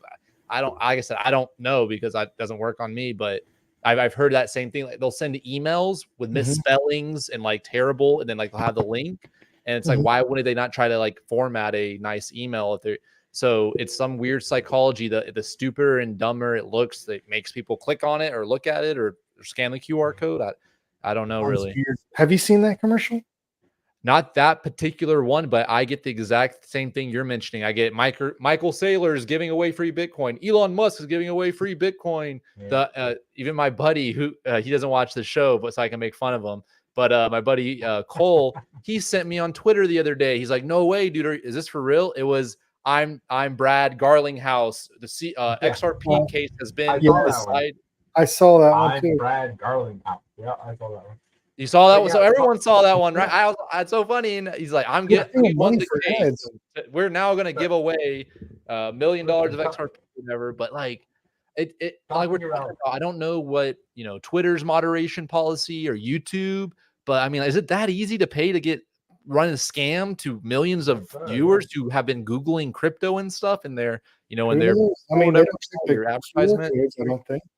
Yeah. So, same thing that we're talking about with fishing, because I know that AG and I are part of the Celsius thing. Literally every 2 or 3 days, I get an email that says, don't forget to send your money from Celsius, and it has my name. We have a mutual friend that had his Bitcoin and Ethereum on Celsius as well. So I try to keep him up to date. He sent me a long formative letter that had his whole entire name on it. Right, so it looks completely legit, and I'm like, scam, dude. Like I say, anything that takes you to a site is a scam. Like that, Yeah, that's a great point, right? You have to be so careful with emails, especially you'll get an email from MetaMask saying, "Hey, you got to download the newest MetaMask thing." And once again, they will never email you. The only legitimate email will be if you have a centralized exchange account. Like if you have KYC, if you have given your social security number or whatever the equivalent is in your home country, if you have given that to a company and you have a legitimate relationship with them, then yes, you may receive some emails from them, but you will never receive emails from Elephant Money or from whatever from Bitcoin. I'm the Bitcoin CEO sending you an email. Like, so you can delete. That's another huge thing I always preach as well to everyone I work with is anytime they demand by October 18th, you must click this link. By January 1st, or your account will be closed without dismissal or whatever, right? So anytime there is a demand with a date expiration, it is not legitimate. Even if I'm just saying, if you don't pay your taxes on time, they don't send you an email and say, right? There's never like a deadline time where you have to do something before they blow you up or something. So just know they put that there to, once again, incite action and to push people. Oh, I got to click this button. I got to do this thing. Always check who it's sent from and just delete it. Like crypto is self-custody. It's on you. It's a solo sport. It's an adventure type of thing. There's no one. Not even through crypto. I get shit from PayPal all the time. Oh, your PayPal account has been compromised. Click here to reset your password. Yeah. Amazon. Your Amazon package isn't going to be delivered because Amazon's a big one. So this goes beyond crypto, guys. The main tactics that we're talking about for crypto, they work in World War II. So tell from Amazon saying your Amazon package is incoming, go onto Amazon and check. Don't click the link through the email. Just delete and go to Amazon. Or PayPal. If you think something's wrong in PayPal, delete the email. Go to PayPal, right? Because if there is a problem, it's going to be on your PayPal account. It's going to be on your Amazon account. You know? Exactly. 100%. That's exactly the best advice. Exactly. Email's almost turning into like my mailbox outside. And you open your mailbox these days? Do you ever have mail? I only have bills, junk, people asking me where's my money that I owe them, and I just that's all that's there. I have nothing good. I just throw it all. No, I'm just kidding. But right, it's always like, just Burger King ads or or literal junk. Like, hey, I want to buy your house. Like, I don't even have a house. But I so get those text messages all the time. yeah. Hey, Betty, do you want to sell your house? I'm like, come on now. And so that's what I'm saying. Like, even emails becoming like that, where it's just all spam. I was like, I don't even want to check my email. I don't even check my. It's crazy. Yeah. Uh, All right, where are we at now? Jumping forward, I'm gonna move on to the meme story. Meme. If I could. Number 1, 2, 3, 4, 5, 6. Number 7 story. Number 7, meme. Okay. So I thought this was worthy of note. Binance Labs invest. Wait, why aren't they investing? Hey, come over here. Look, I got a yellow suit on. Come over here, Binance. They're investing in Meme, the native token of Meme Land from the creators of 9gag. You guys ever been on that website before? 9gag? No, never heard of it. It's more popular, I think, probably my age demographic. I recall when I was in high school, so Like last year. 9 years ago. It's a meme website. It's so immature. It's just like a silly, meme sharing website. And I was surprised to see that they're still around kicking, but right here, apparently they're doing really well. They have over 200 million users worldwide. Oh my God. And what they're doing now, right? They're just a meme website. They're now going to launch their own token and their own kind of, not metaverse, but I guess you would call it their social-fi and creator economies. And they're calling it Meme Land.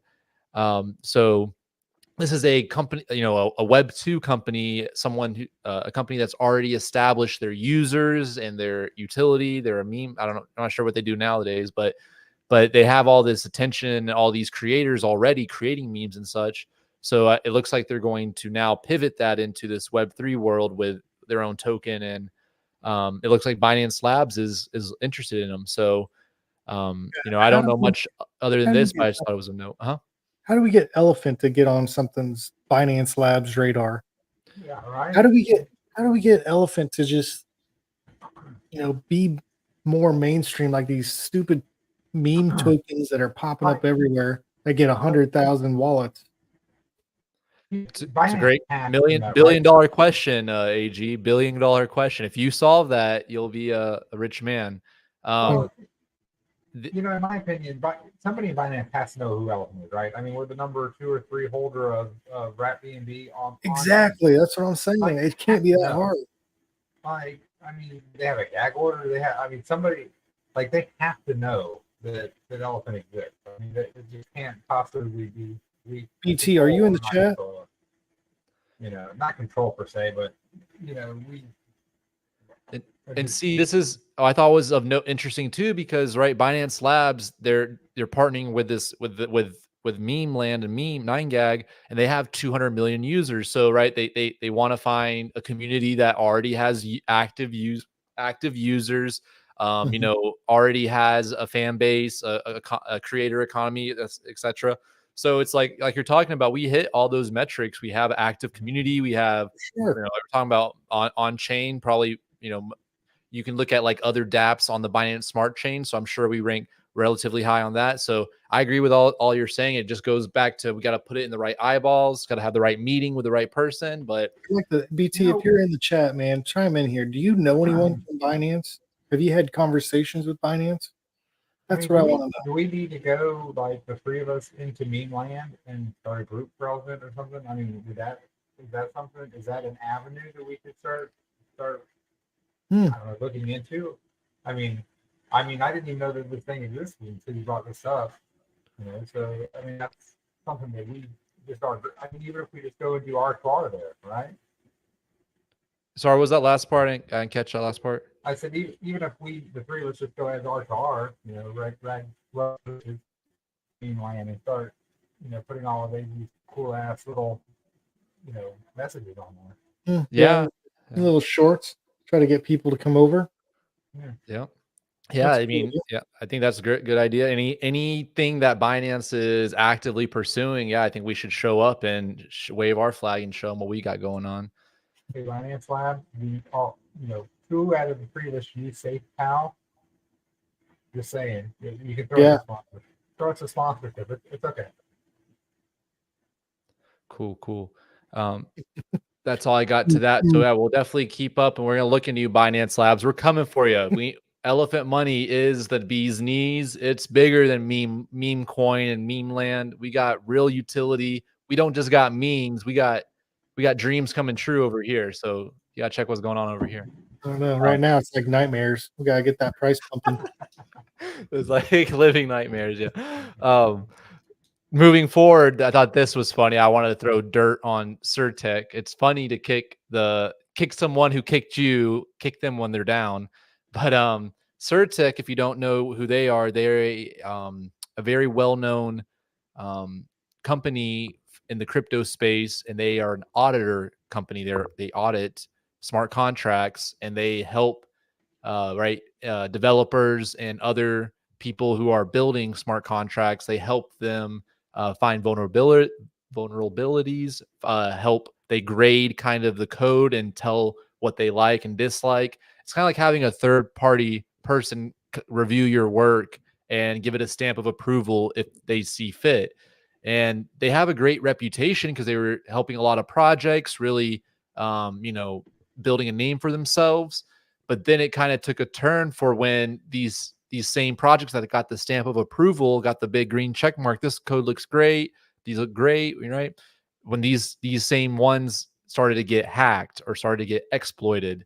And unfortunately, I believe, you guys can quote me if I'm wrong, I believe Elephant Money had a Surtech audit prior to the first exploit.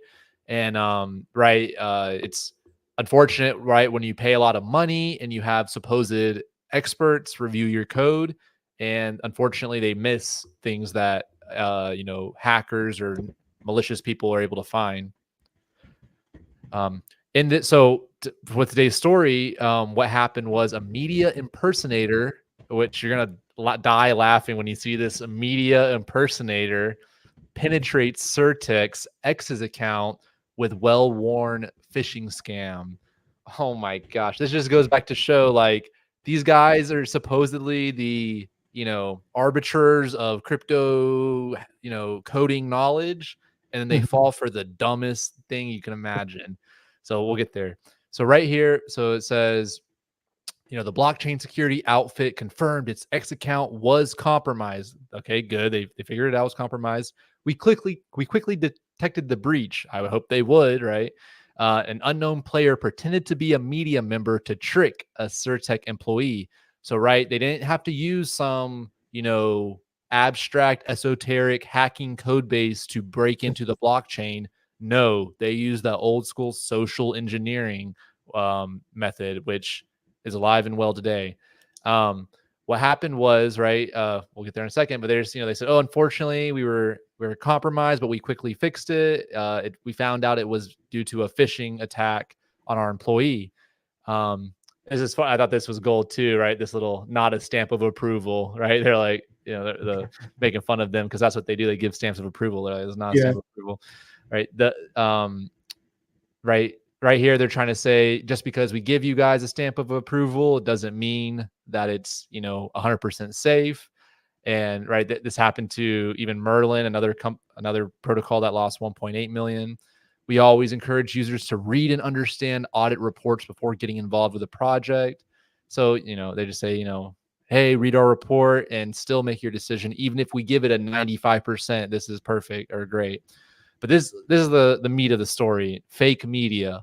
The fake media representative tweeted through Surtech's account that Uniswap. Okay, so that's what when they stole the X account, they sent a fake tweet. They said Uniswap is compromised. Click this link to revoke your Uniswap approvals. Oh no! And right, that was fake, right? So they sent out another. They got a lot of people responding to that. Yeah. So you responding to Surtech's bogus tweet that they were saying revoke.cash. They were telling you to go to a fake revoke.cash that ended up would drain your wallet. So God, so that sucks. yeah, they're saying Uniswap has not been compromised. Everybody, sorry for that fake tweet. But look how the hacker got in. Look how what they did. Are you guys familiar with the crypto project Miladies, the NFT collection? It's Miladies? pretty No, cringe, weird. I don't really know too much about it. Do you guys have you heard of it, Miladies? no. It sounds It, like a nerd. yeah, I think it's a Hey super there, nerd miladies. weirdo fest. Yeah, they look like these. So if you see these kind of avatars going around, just like people use their Bored Ape Yacht Club ones, Mhm. you'll see these a lot on crypto Twitter and such. But this is a milady. But anyway, check out how they got this guy. Hi, my name is Ryan. I am coming from Decrypt as an author. Right, I'm sure all of us in this chat have gotten some bull crap like this when they're like, we are interested in writing an article for your project, and we are reaching out for permission and possibly more information. Right, the most generic, like, hey, we're gonna write a story about you. Mhm. One of Yeah. their That's the employees was story. like, hey, just saw this message. For sure, please help us write a story about us, right? And then that went from there. So the guy literally DM'd him on Discord Yeah. and was able to social You engineer think him that guy to, got fired? I hope. I hope. If this Listen, guy's working at a security firm and a person with a milady avatar is tricking you to click a link. Look right here. Oh my gosh. We typically accept forms through our Discord server. No, And jeez. yeah, and you guys, links, don't click them. Links are the devil. don't I tell. click link. Yeah. Don't click link. I respect the gentleman, right? Then I made the mistake. So he's owning up to his mistakes. There's a lot to that because that's, I think, out of style. So I respect that. And but goodness gracious, he goes into details about it. But just the long story short is don't click links. Keep your, bookmark the site you use. Keep your eyes open. And that's what happens. So when the victim clicks on a malicious link or downloads a contaminated file, the scammer can gain access to the device, leading to data theft, ransomware attacks, or unauthorized access. So it's unfortunate, but Surtech, come on, guys. Who are you guys hiring these days? You can't audit damn code. You click random links. Who are they hiring at this company? Oh, Right? Come on now. I literally have to go through that anti-phishing crap with my company once a month, probably. yeah. That's crazy. Oh, really? Yeah. Yeah. It's huge. I know. I can see it. I think it's it's a huge problem. Kind of moving on with the same idea of these hacks and stuff like that, right? In a year in review of 2023, they found roughly $1.7 billion were stolen in the crypto space. Oh my gosh. Just to go through these lot. quickly, right? This is just a few of them too. As we know, this is not all the protocols. These are just some of the biggest ones. Is Elephant on that list? No, it doesn't even make the list. Mm. These are all not six, 9 figures or more, right? Because it's hundreds of millions, 9 figures or higher. So this is a network. I never even heard of this. I think I did hear of Mixon actually, but I don't even know much about it. But Mixon lost 200 million. Euler Finance, I heard of that hack. To 197 million. Multi-chain, the bridge hacked. 126 million. Poloniex, that's an exchange. Right. Another 100 plus million stolen. Atomic Wallet. Oh, look at that. Atomic Wallet. They suck. I heard about that. Do you guys know what happened with that, or are you guys affected by it? I wasn't affected. I know that it had to do with Cardano too. AG, I think weren't you trying to rub that in my face? I think you're the one that actually told me that they got hacked. Yeah, I did tell you about why they got hacked, but I don't remember it because I don't care about them anymore. Do not use Atomic Wallet. They suck. Yeah. I'm pretty sure it had something to do with Cardano. A lot of Cardano was taken. Goodness. Yeah, could have been. Which is what I use Atomic for. So I think they had a fake update or something, I wasn't affected. And How much it's always crazy. Is a lot of Cardano? Me? No, I sold it all for XRP and then lost it on bottom. It's always. You got some Cardano? I do not have any Cardano. No. Yeah, I think the only thing I have left on Atomic is Zilla. I'm thinking about buying some. you think it's worth buying it right now? 51 cents. I'd have to go look at the latest, I guess, meta and what the bull case is. Is there any reason it will pump other, outside of just Bitcoin pumping and the general market pumping? Like, is there any, it's already, I don't know. that's how my opinion. Don't get me wrong, top 10 coins can still do multiple X's, but like when it comes to risk capital, I feel like if you're a little bit deeper into the space, there's like better risk to reward opportunities. Like But what? What do you got then? elephant Shib, token, shib, trunk. Shib? No. shib. Trunk. I got a big bag of trunk. Gotta get a big bag of elephant. Yeah. What would you do if you're doing a blue chip? A blue chip right now, BNB, I think is the what do you call it? The Underperformer? underperformer, 100%. but the what's the word I'm looking for in a second? It'll come to me. The counter trade, not counter trade, but if you're the it escapes me now. But if you want to go against the grain, if you want to be a outside the contrarian, that's the word I was looking for. The contrarian top 10 coin right now is BNB because everyone's, after the news has settled, the dust is all, settling with BNB. It hasn't, had its I don't think huge XRP has run up either. XRP, I think, has a huge supply, has a lot of other 56 cents, I think. we You know what saw the problem with XRP is? What? The owners of XRP get $1 billion a month. Not anymore.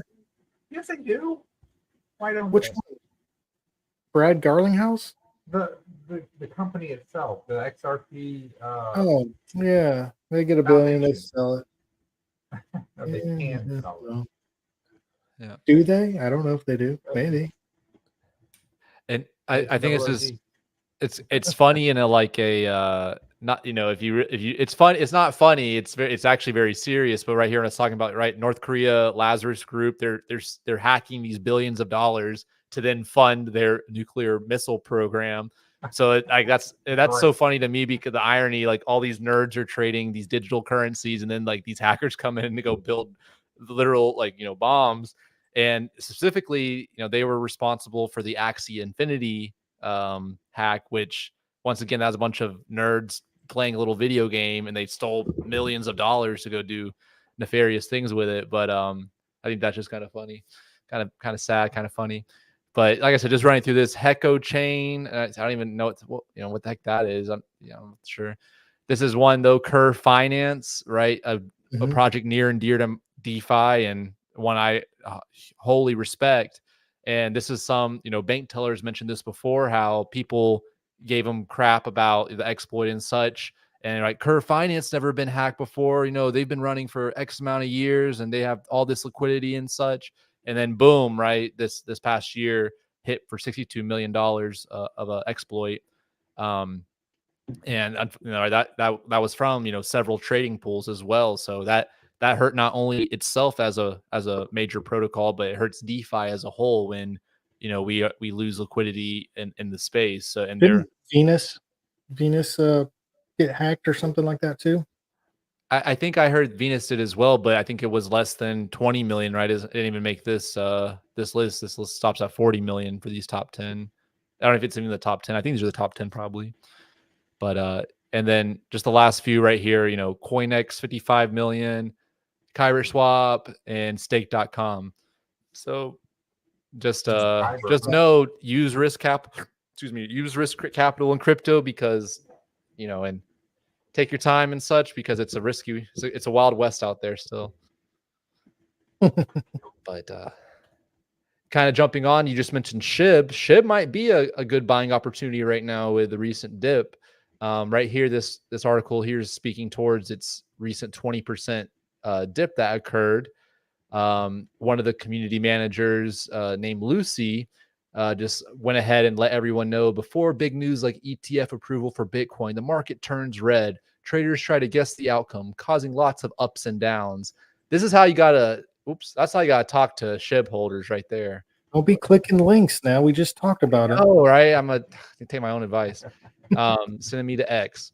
Altcoins get hit hard because they're smaller and riskier. Very true. It's a roller coaster, so be cautious. It's a quick game. I don't know if that's supposed to be game, but it's fun. overall SHIB, I'm not a long-term holder. I miss SHIB. A buddy of mine, shout out to George. George is like, "Hi, what do you think about SHIB?" And I just totally crapped on it. He had a T-shirt, I think, too. I was like, "Where do you get the T-shirt from?" But and this is before it was like, its first giant run up. And sure enough, it pulled a Doge and is now a household meme name. But SHIB itself, I always, this is I'm probably gonna make people mad saying this, but I see certain communities like SHIB, like Doge. Sorry to say this, like the Hex community, they have such a strong user base, a ton, millions of holders and such. But I don't know if it's a lack of tokenomic design or a lack of utility. They have adoption. That's the thing they do got right. It's funny, right? The yin and yang. You got all this adoption and no utility, or you got all this utility and no adoption. There's no project that has that fine middle ground. Yeah. And I think the thing with like SHIB and Doge and all those things, did they make so much like so they can grease the palm to get on exchanges like Coin? I mean, because SHIB's on Coinbase, but SHIB's on Binance. I mean, we know that all those guys make money from trading fees, so they want to list the hot coins, but they're still taking money to get listed, right? What was there? So it was a little bit quiet on my side. You said they're still making money. I said with SHIB, I said they're greasing palms, right, to get listed on all these big exchanges. That's why they're taking off. Yeah, they're paying to be on there. Yeah, like they're kind of homegrown in the beginning, but I guess they make enough from their community so they can start greasing palms like that. Yeah, I think that's exactly right. Yeah, and if you look to when everyone was making fun of crypto.com when that whole thing was going around with proving proofs of reserves, like when Binance started showing, hey, we actually have crypto, we say we have, we're not FTX. Everyone was making fun of crypto.com because if you saw what they were custodying, like I think it was something like 60% of all the money on crypto.com was in the SHIB token, something like that. Don't quote me on that, but it was a huge, like they had, like you're talking about, that SHIB was listed on crypto.com's app. They pay to get there, and people love it for whatever reason. And majority of individuals using that application, they were using it to buy SHIB. And I think, like you're saying, they're homegrown. And once I don't know what it takes. I wish I knew that answer too. That's $1 billion question. What is the gatekeeping requirements or payment or whatever that is required to get on a centralized exchange? Because I would like to know for Trunk, right, and these upcoming kind of things for Elephant Money protocol. Like SHIB was on Robinhood because one of my friends, I knew still on there as far as I know. Yeah, I knew it was time to get out of it when one of my best friends who I've been talking crypto to for years, he's like, "Oh, that's all crap." He's like, "I just watched SHIB." I'm like, really? Out of all the fucking things that I fucking talked to you about, you went with SHIB? Of course. Yeah, and see, I am that, I'll admit my sins, because that's why I missed stuff like that and such. But that snooty attitude, like I'm just saying, what, they have all this adoption, but literal no utility whatsoever. I heard a counter argument saying majority of people who get into the crypto space do so through meme tokens, right? That's their first hit. That's their first love. That's their first, taste of what this market has to offer. Sure, it may be immature. Sure, it may be for the wrong reasons. However, they act as a catalyst for individuals learning about crypto and adopting it. If it starts with a meme like SHIB, so be it. Okay, I'll throw my towel in. I just don't like it because, like I was saying, like it's such a high risk play, huge volatility, crazy supply caps, crazy, right? The team may have a huge amount and such like that, but it's meme tokens I just can't recommend, or even recommend wasting your time researching. There are profit maxis who like, oh, I'm just it's a losing strategy. I see people who try to jump from meme to meme, and I don't think they're profitable traders. Like I tell you, there are some, I'm sure, but it just seems I tried it and it's not good. A million of them. I mean, maybe it's like the ICO craze back in the day. I was in like 2025 and only a 3 to 5 hit, but the 3 to 5 hit were winners. Like, I forgot what I don't even know what. It's so bad I don't even know which ones it was. But I sold those, and it did cover, the other ones that lost. So You know, maybe it's It- just, you know, you throw It's that like a $1,000 gamble. into SHIB or Playing $100 into roulette, SHIB. basically. yeah, it's another form of, Plays yeah, with that's of gambling. Yeah. Red 4. So if you got $1,000 and you're like, hey, I don't want to go to the casino, you know, for this trip, I'll put the 1,000. Hey, go, so be it. Do what you want. But I, Now, what's going on with Trunk? How come? When are we putting that on an exchange? I Who think knows? BT's a one-man army. I like to. I always try to promote. I wish we had more. You know, like you're saying, he's a busy man with trying to tackle one thing at a time, and I'm sure it's coming up. But We like you're had saying, there's. I someone who think could delegate and say, "Hey, delegate. That's what I was you're in, looking you're in for. charge of throwing this on some Maybe- exchanges." At least reaching out to them or something. Maybe Yeah. when the foundation gets off the ground, we'll have more team. Well, I mean, You did say today that he's revoking the keys like really soon. he did. Yeah. And one of his voice messages. Yeah, right before we went live, actually, he put probably 10 minutes before we went live, you know, we are feature complete. That was the last voice message he sent out. Oh, I Um, missed that one. Yeah, so you know, you gotta check it out after this. Oh, because I was on here 15 minutes before we were supposed to be. Just trying, mother effer. That I do have a family. I had to cook dinner. aren't there. Drive here.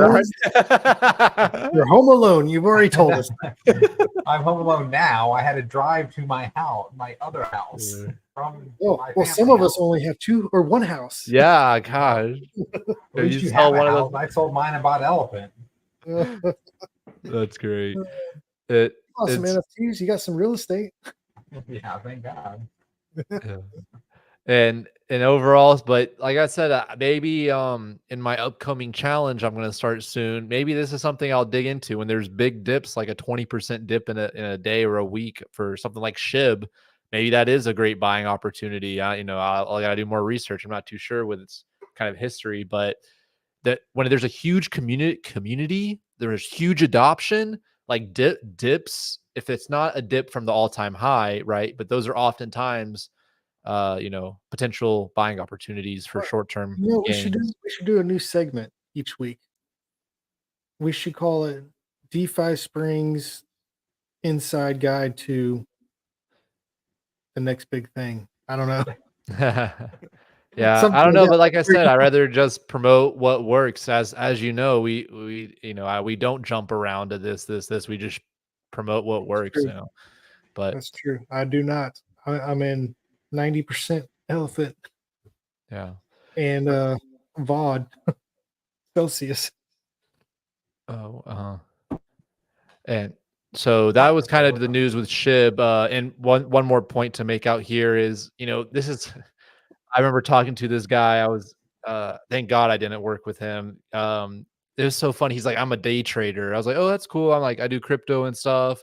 He's like, why don't you just day trade though? And like, this. I'm like, why don't you just day trade? I'm like, that's really hard to be like a successful day trader. Like, very few people actually make money long term. But anyway, he's like, what? He's like, oh, blah blah blah. And then I remember him sending me. He's like, dude, look at this. Whale just bought SHIB, and he would send me, some, because he loves SHIB too, of course, and day trader, of course, and he would send me stuff like this that I have here on my screen. A fresh wallet. This guy withdrew. Clicking links on X on $5 million. But there are some, right? He would send me like, hey, this whale just bought $2 million of SHIB. Like, they must know something. And I can't tell you how many times I've seen, a whale make a $10 million buy of Bitcoin or whatever it may be. And people think that means something just for the market to go down 20%. And that whale to be really underwater, down $400,000. And so, or more. So don't get, smart money and big money aren't synonymous always. And there's big money can go to zero just as easily as small money can. So just remember that. Don't follow the blind. Don't appeal to authority. Use your own brain. Do your own research. But Now, yeah, I was just thinking about it. Trunk token, you can't put that on Uniswap because they don't support Binance Smart Chain, correct? yeah, I'm pretty sure Uniswap does not. Which the reverse is not true. Where PancakeSwap actually you can trade on Ethereum. PancakeSwap does support ETH. So, but yeah, I'm pretty sure Uniswap does not. Where's he going? Does he know we're in the middle of a show? Did our man run away? Like I said, I can't see anything other than my screen right here in front Just of me. ran away.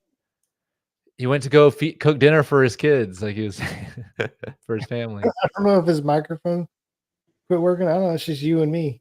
Hey, that's Oh, all yeah. right. Moving on to the next story, I got Donald Trump may be crypto's unexpected savior.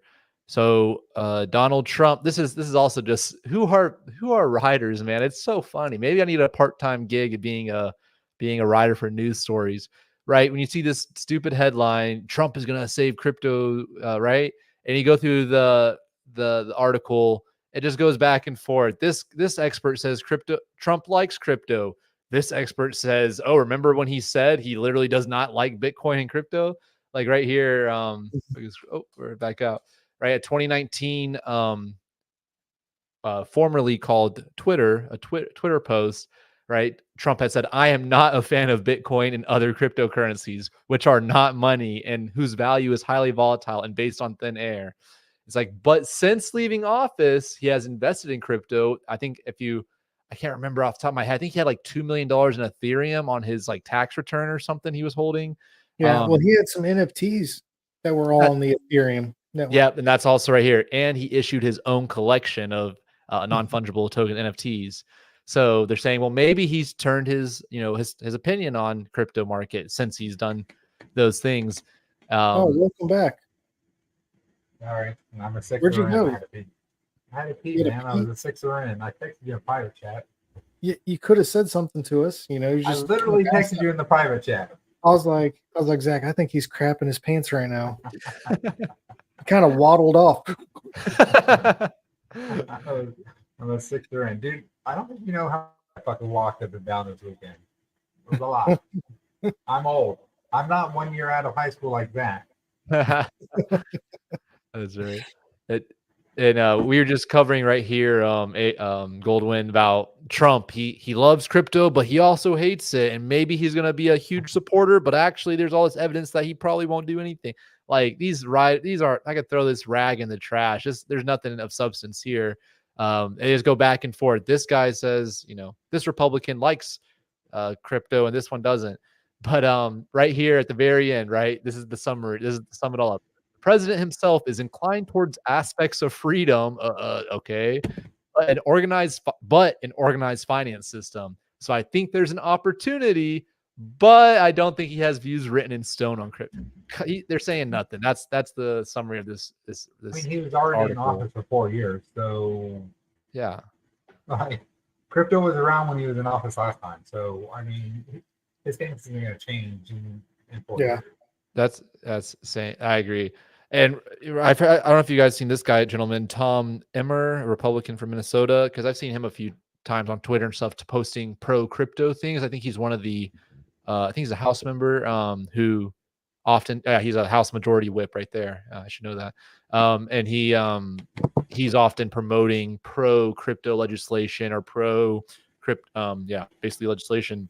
So that's always good to see when you have a congressperson on either side of the aisle who is pro crypto. So that's a good thing. That we need more lobbyists from Coinbase to go tell them why they need to hurry up and get our situation in the U.S. regulated before China has a bustling, Hong Kong has a bustling crypto market.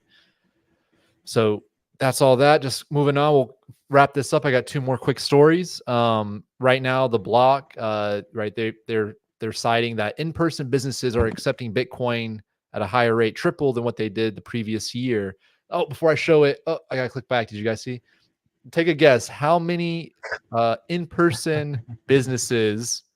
I think it's saying the whole world accept in-person Bitcoin payments. So let's say I go to the coffee shop, I want to buy coffee. I'm like, hey, can I use my Bitcoin here? And they're like, yeah, of course. And I can buy a coffee. How many do you think? Stores? Not stores, businesses. So if it was Starbucks, that would be one, because there's more than one Starbucks, but one company of Starbucks. So how many businesses themselves? Worldwide. I want to say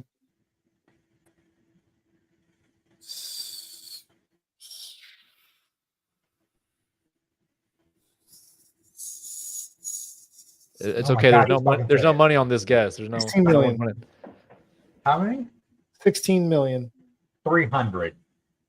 Uh, Who's Oh. closer, Zach? Who's Gold closer, wins. Zach? Goldwyn's closer. The answer Aw. is 6,000 is the answer. Ah, shit. I was gonna go 2,000, but I cut it back. So that's how much it was. Apparently in 2022 there was 2,200, and now they've witnessed I think 6,000. Yeah, I'm a So- bad guesser. Hey, Zach, look up Bitcoin Cash. How many businesses use Bitcoin Cash for? Yeah, how many use what? How many? I'll bet you right now it's at least 10x for that. What was the question? How many businesses? What did you say? Except Bitcoin Cash. Except Bitcoin Cash. Yep. Yeah. Have you ever heard of Worldwide. that? You youngster. Yeah, I know it's a dead chain. Let me show you this while I go back to that. Right there was Ooh, tell me show that, 'cause I have some. If it, right here. It's showing 2,352 U.S. businesses accept Bitcoin. But what about Bitcoin Cash merchants? Ooh, around 15,000 businesses Wow. worldwide. Oh, it's Bitcoin again. Bitcoin Oh. Cash. Wait, you just said 3,000. How can you 15,000 on the game? That was for Bitcoin. This is a Listen. 20. This is the 2022 number, the 2,300 except Bitcoin. But I'm trying to look for Bitcoin Cash. This is saying 615,000 worldwide. Let's see. Oh, I guess in the US maybe, but no, this sorry to keep jumping around here, but this particular article is speaking towards vendors and they're claiming the majority of them, right, as you would guess, are in like Latin America, Philippines, East Asia. That seems to be where the majority of these businesses Bitcoin Cash is big in Thailand and things like that. How much was Bitcoin Cash, you said? Oh, I don't know. I didn't look it up. I think it was like $230 right now. 231. Right here, Bitcoin Cash is saying you can find at 3,000 plus companies, shops, stores, merchants. So that's what I'm seeing right here. This particular. I was going to show you, if you guys haven't checked out TX Street, this is a cool way to see the Bitcoin, not the Bitcoin, see the blockchain in action live. Oh yeah, I've seen that before on YouTube. That's pretty neat. Yeah, and what's Yeah, it cool looks here, like yeah, it's some of these little South Park characters. What's cool here, you can see the Bitcoin blockchain on the right hand side and Ethereum blockchain on the left hand side. But what you can do is they have a few other blockchains they've put in their system. See if I can zoom in, and they have Bitcoin Cash. It's just funny. Let's see if I can click it. Oh, well, let me zoom in. Let's see. Maybe because I'm streaming, it won't let me. Let's see if I can pull up the Bitcoin Cash one right here. TX City. So tiny. Huh. I was going to show you Bitcoin Cash's blockchain is just full of empty blocks, no transactions in the block I was space. about to say that. I heard Bitcoin Cash was all like fake transactions. I believe it. I feel like, so check this out. The architecture is funny. Instead of having kind of like the smaller blocks, they have these giant blocks. Yeah. But right here, you can see the network activity in comparison of Ethereum on the left here, and this is the Bitcoin Cash network on the right. So it's not non-zero. Maybe these are wash transactions. Let's see if we can pull this up. So this guy sent 1.5 Bitcoin Cash. Where are they? Unfollow. So what you're saying is, I should get rid of my Bitcoin Cash. Yeah, I don't know. I don't know. I don't know too much about it. I know, like you're mentioning, that was their whole reason of doing the fork to this new cryptocurrency was to develop a way for merchants and people to actually use, because we know Bitcoin cannot be used for a coffee. It shouldn't be. It's not a wise decision because of the fees, etc. But that was their intention to really. But as you see, Bitcoin Cash is actually the original chain. Bitcoin won the miners, so they got the super name. But Bitcoin Cash is actually the original blockchain. Oh, okay. That's interesting. Really? I didn't know that. Yeah. When they had the hash board, when they split, the miners chose Bitcoin, what's called Bitcoin now. But they had Bitcoin A and B, right? Well, Bitcoin Cash is still the original chain. Okay, Because, so it's just because like Ethereum Classic is the yeah. original. So because the miners chose Bitcoin, which is called Bitcoin now, whatever they had two test names, right? Once it Mhm. actually split and Bitcoin won the miners, they kept the name. And Bitcoin Cash became Bitcoin Cash. Hmm. But Bitcoin Mm. Cash was the original thing. Good to learn that history. That's pretty cool. I know that was a whole like split, that schism, like you're mentioning the hash wars with Roger Ver and all that. Yeah. The but that just shows you the adoption. That's what's so right. We talk about each one teach one. Why is Ethereum have all this traffic, all these transactions, all these users versus something that's older, but Hey, just but it that, I lacked that mean, adoption for long term because something outcompeted it. So does that all graphic these smart. have Go ahead. Ethereum and like Solana? Ooh, yeah, does it have Solana?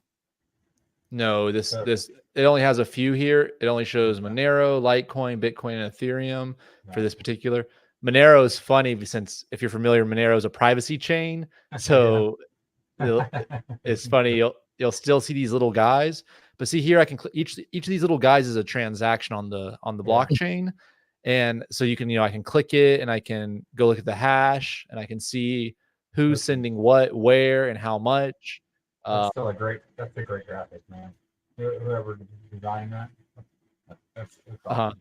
but if you check over here from Monero, if you click on the I can't remember exactly. It usually will show a bus here. I'm not sure why it's not showing Yeah. now. Oh, I thought they just jumped in the track and disappeared. Yeah, that would be funny. But anywho, that's a All right. little. My bad. I didn't mean to interrupt. No, I just thought you're good. I thought it'd be cool if you were on. Was doing great there. Yeah, it would really be cool. I'm sure there's might be somewhere a place where you can see kind of the Yeah, a visual. So yeah, that's kind of just wrapping up the last story. After this, we're seeing more adoption of businesses, so that's great. And yeah, that was the last one actually. This because this is the one we pulled up about the 1.2 million sent to Satoshi's wallet. So that's all for now, folks, from me. that was good. Dun, dun, dun, dun, dun, dun. All right, you ready, Goldman? Let's get into let's see some charts, man. Now let's take a look at the charts and see how the crypto market is looking this week with Goldwyn. This is Money Lines on the Rugs2Riches show.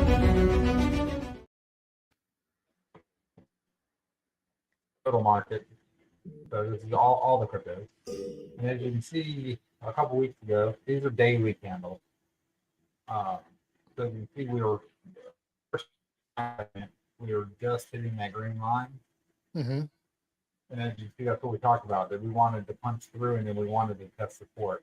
So as you can see now, the last daily candle, we are significantly higher. So as a whole, crypto is doing really good. This is the whole market, you 15, said? yeah, this is the whole crypto market. So if you see on the far right, that top number says what, 1.67 trillion?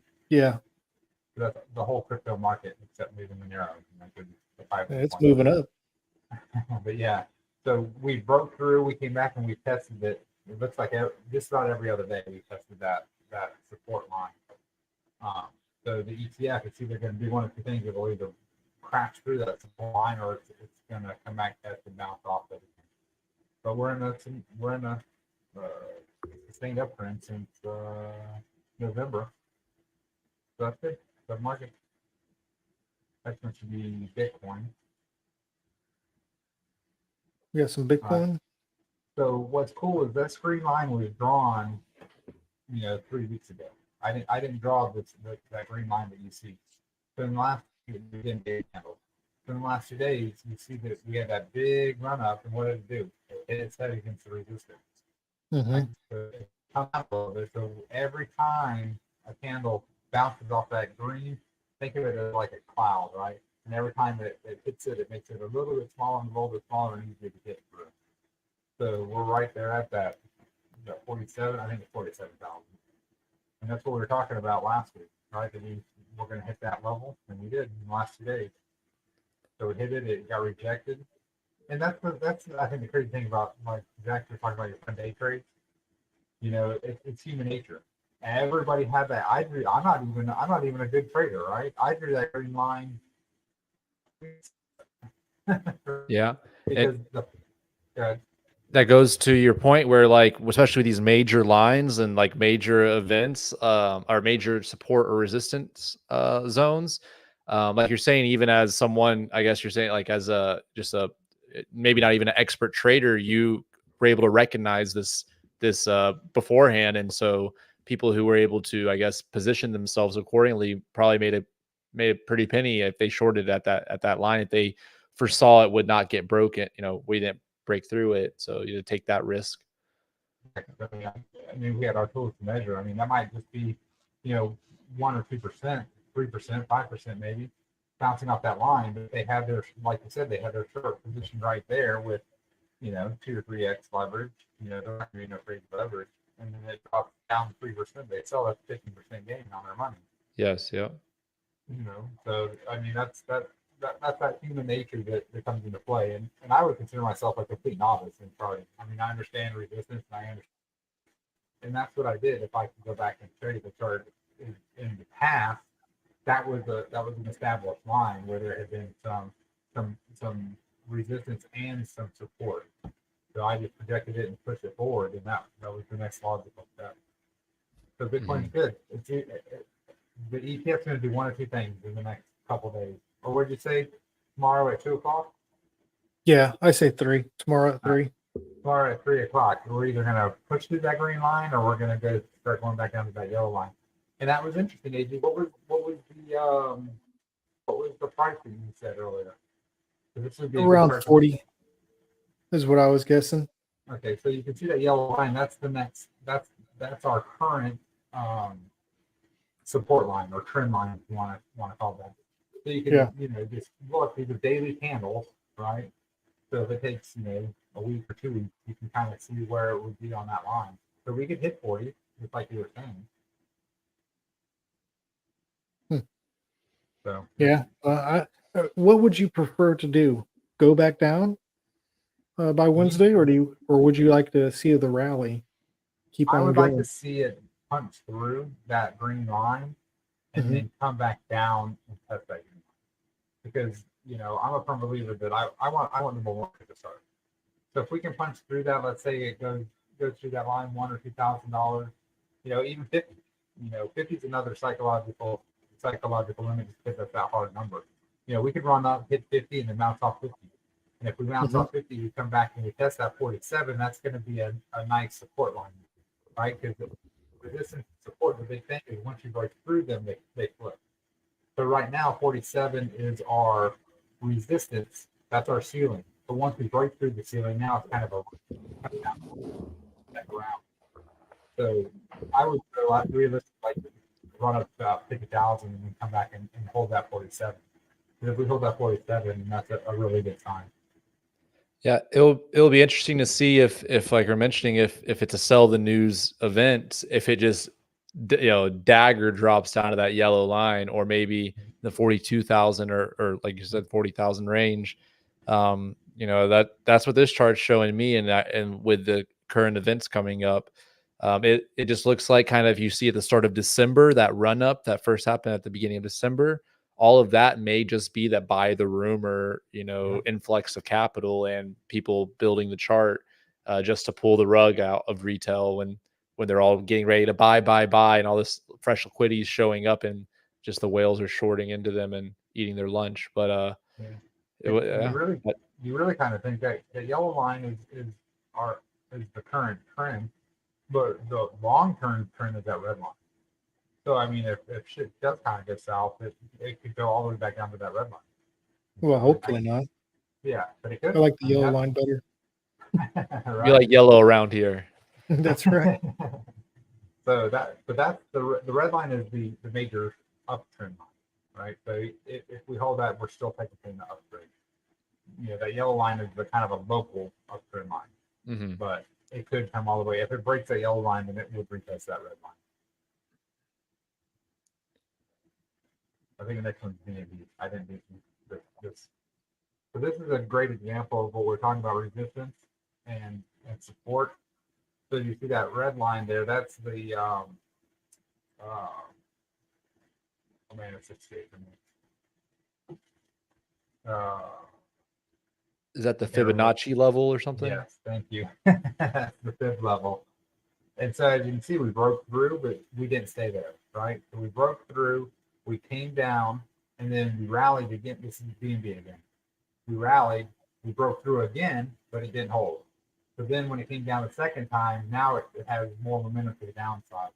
And then we Yeah, hit that trend line, that white trend line that I have drawn there. That's a trend line that kind of called spider line. So those are from way back in history where it was a trend line that got projected forward. And as you can see, it kind of broke through and then it pushed right back up to it. So realistically, what B&B is probably going to do is hold that white spider line and crab sideways until we test that Fibonacci level again. And all of us at Elephant Money and everyone in futures knows this all too well. After our migration over to the BNB reserve pool that happened a few weeks ago, it's unfortunate that BNB has taken this breather and coming back down and thus decreasing the value of the BNB reserve.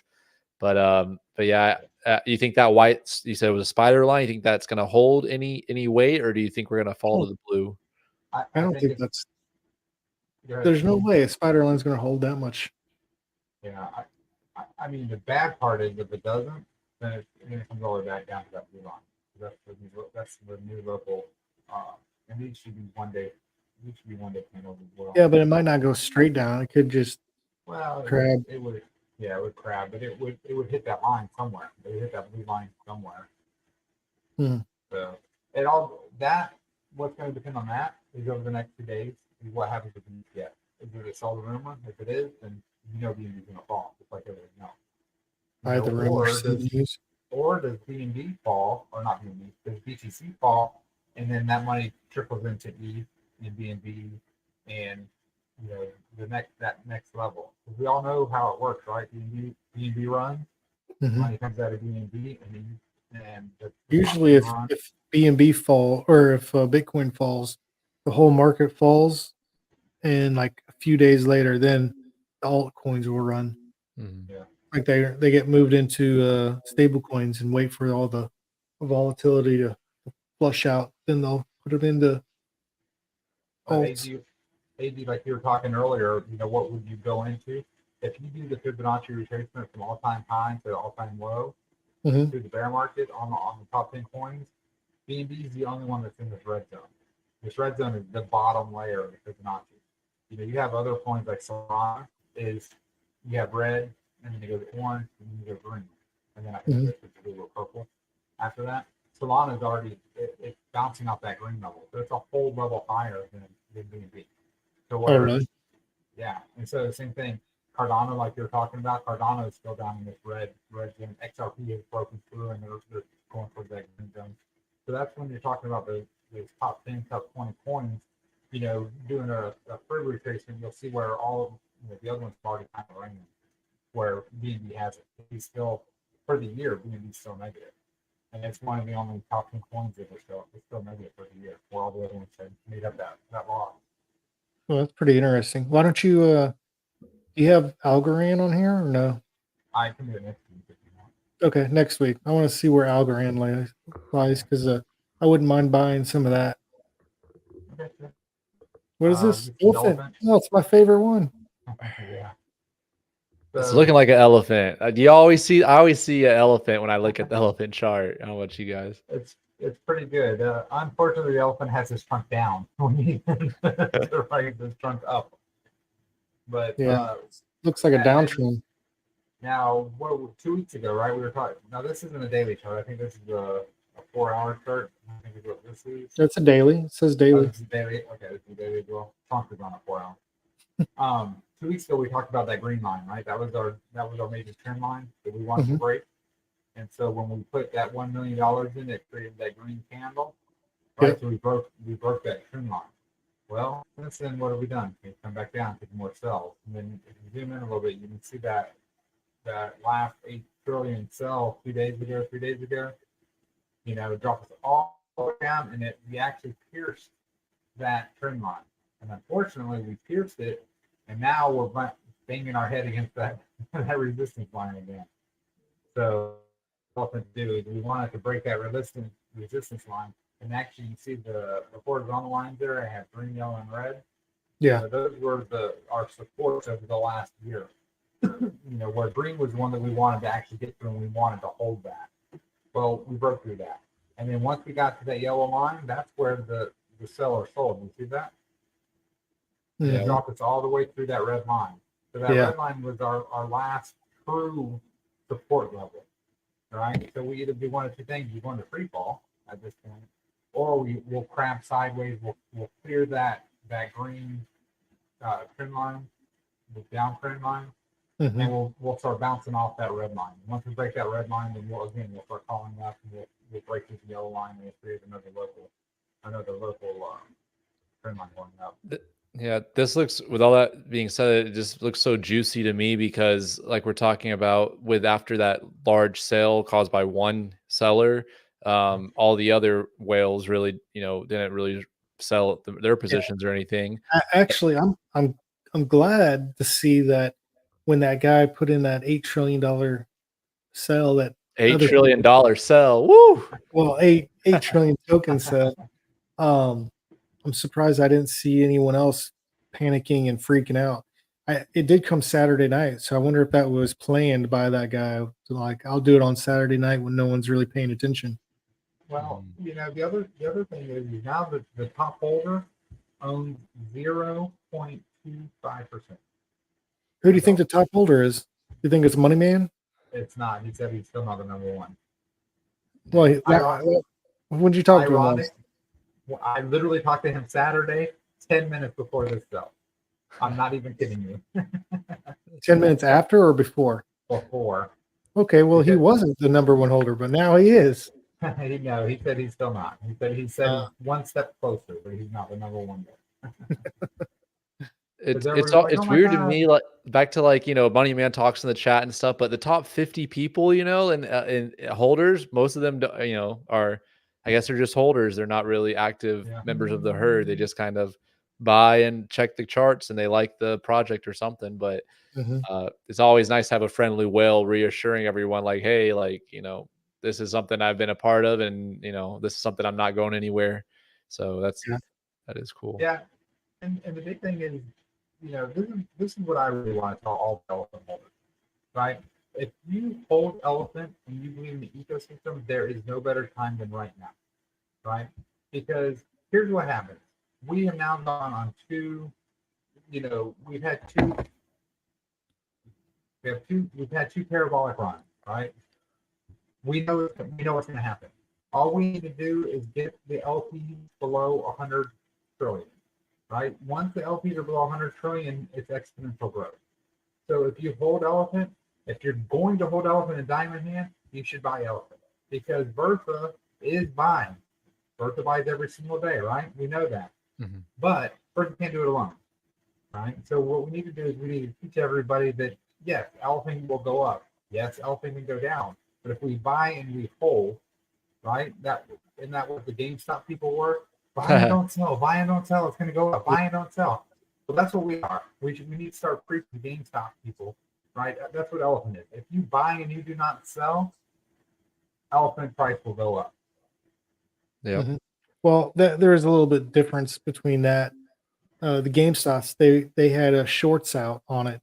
So if people weren't selling, they had to cover their shorts, which made them forced to buy more stock off the market. Whoever was shorting it. Did you know that they say that you don't own any stocks, that you only have a right to buy, a right to whatever? So the GameStop people knew that there's actually one company. I'll actually pull that article up. It's pretty interesting to talk about next week. There's one company that actually owns all the stocks to all the companies. And people like Robinhood and TD Ameritrade and all those, they only have certificates that are right to buy. That really? selling. So everybody's actually just paper trading all of the stocks. But you can write in and request the actual stock. So when you buy it, you say, here's my right to buy. I actually want to own. I want the physical thing. So the GameStop people, what they started doing is they started writing in, and they made it in their Reddit groups. Hey, this is the form you need to fill out, and they started tracking, and they made a game out of it. They're like, get your certificate and send it in so we can know how many it is. Because at some point in time, GameStop was shorted like 4-1 of actual stock. Let's say there was 100 or 1,000 stocks of GameStop, they were shorted 4,000. So all those guys in the Reddit group, they were buying and then writing and filling out this form and actually getting the certificate.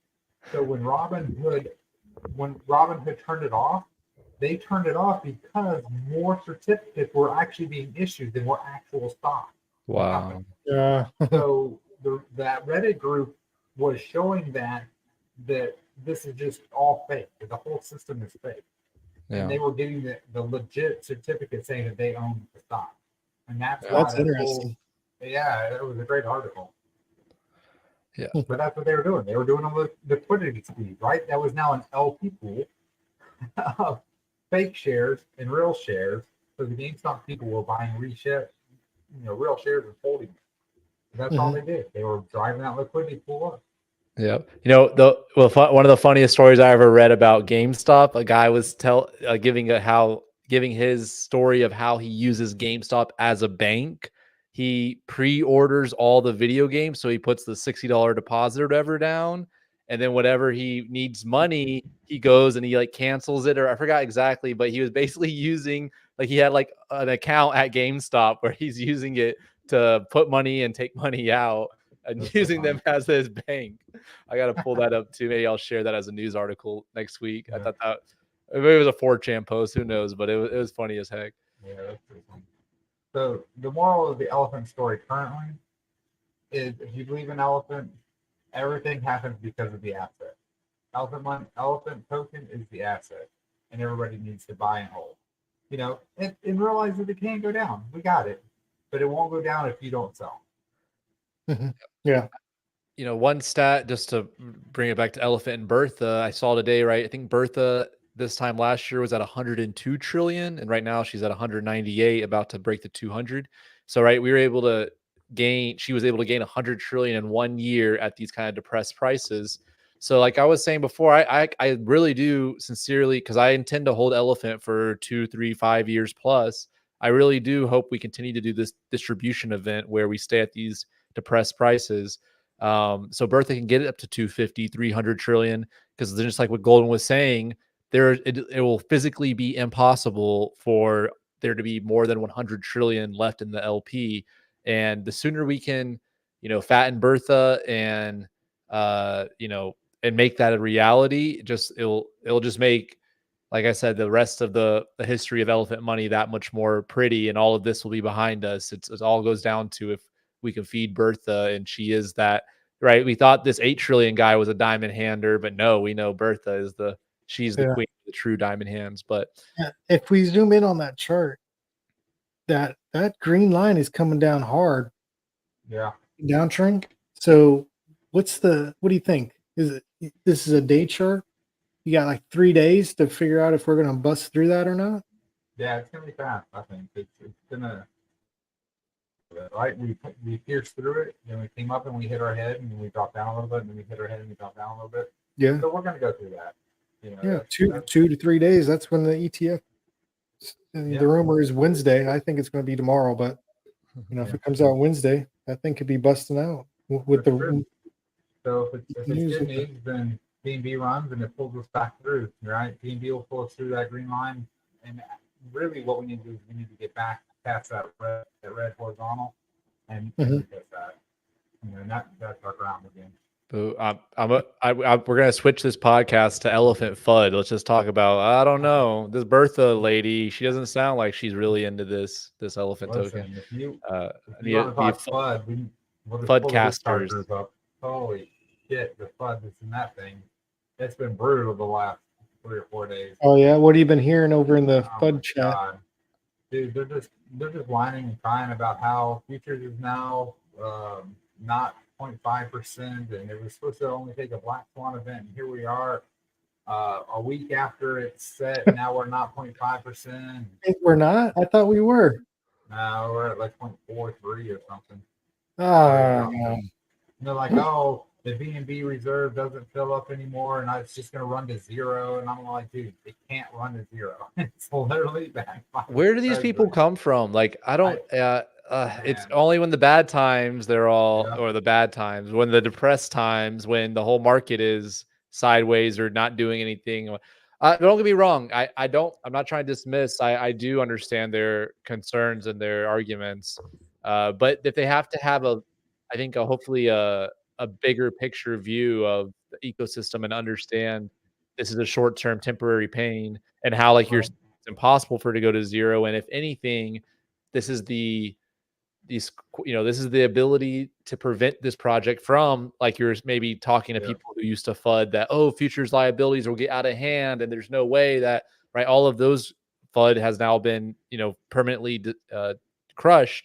So I get it. I definitely feel, but I always say this as well, is I feel when people get, I don't know, people overinvest. I don't know. If you get emotional like that, you probably maybe put too much in too quickly.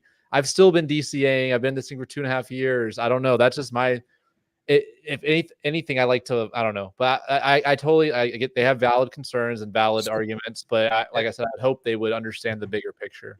so Zach, I think it was like last week or 2 weeks ago, you said that you were starting to DCA and heavier into trunk because you thought it was a better opportunity at this point. Well, now that elephant is down at these levels, what do you think's a better play? Trunk, 9 cents, or elephant at 29 cents? Oh, I'm loving elephant right now. That's, like we talked about previously, that's one of my biggest holdings. So I have no issue getting more, especially being beneath like the red. Correct me, is that the red Fibonacci level? Or is that just a support? That's a support. So being beneath all of this, as we know, the elephant token, we know its behavior, etc. So I don't know. At these prices, I think I haven't made a purchase in about a week or two. I'm definitely looking to probably in my next DCA pick up a little bit of elephant. Trumpet, like you're saying, I still am a huge fan of. I'm excited. I think what will really be the biggest catalyst for Trunk and Trumpet, as we know, is the announcement of a sex listing. So until then, probably elephant is probably the better buy. And when the time comes of more rumors coming about, like, hey, we're about to be on KuCoin, hey, we're about to be on etc., that may be I'm going to be disappointed if we're on some exchange that's no one's ever heard of. Yeah, well, that's going to be the first one, right? The first one or two is going to be super small exchanges nobody's ever heard of. And then if the trading volume is there, then we can use that as statistics. Hey, look, we're trading here. Here's our daily volume. Don't you want these? It goes back. I wish BT would hire the R2R team to lead the charge on, reaching out to exchanges, creating videos, creating content, whatever it needs to happen to help whatever the process is. Like they mentioned a lot of times how, BT is behind the scenes been in talks with CoinMarketCap and CoinGecko.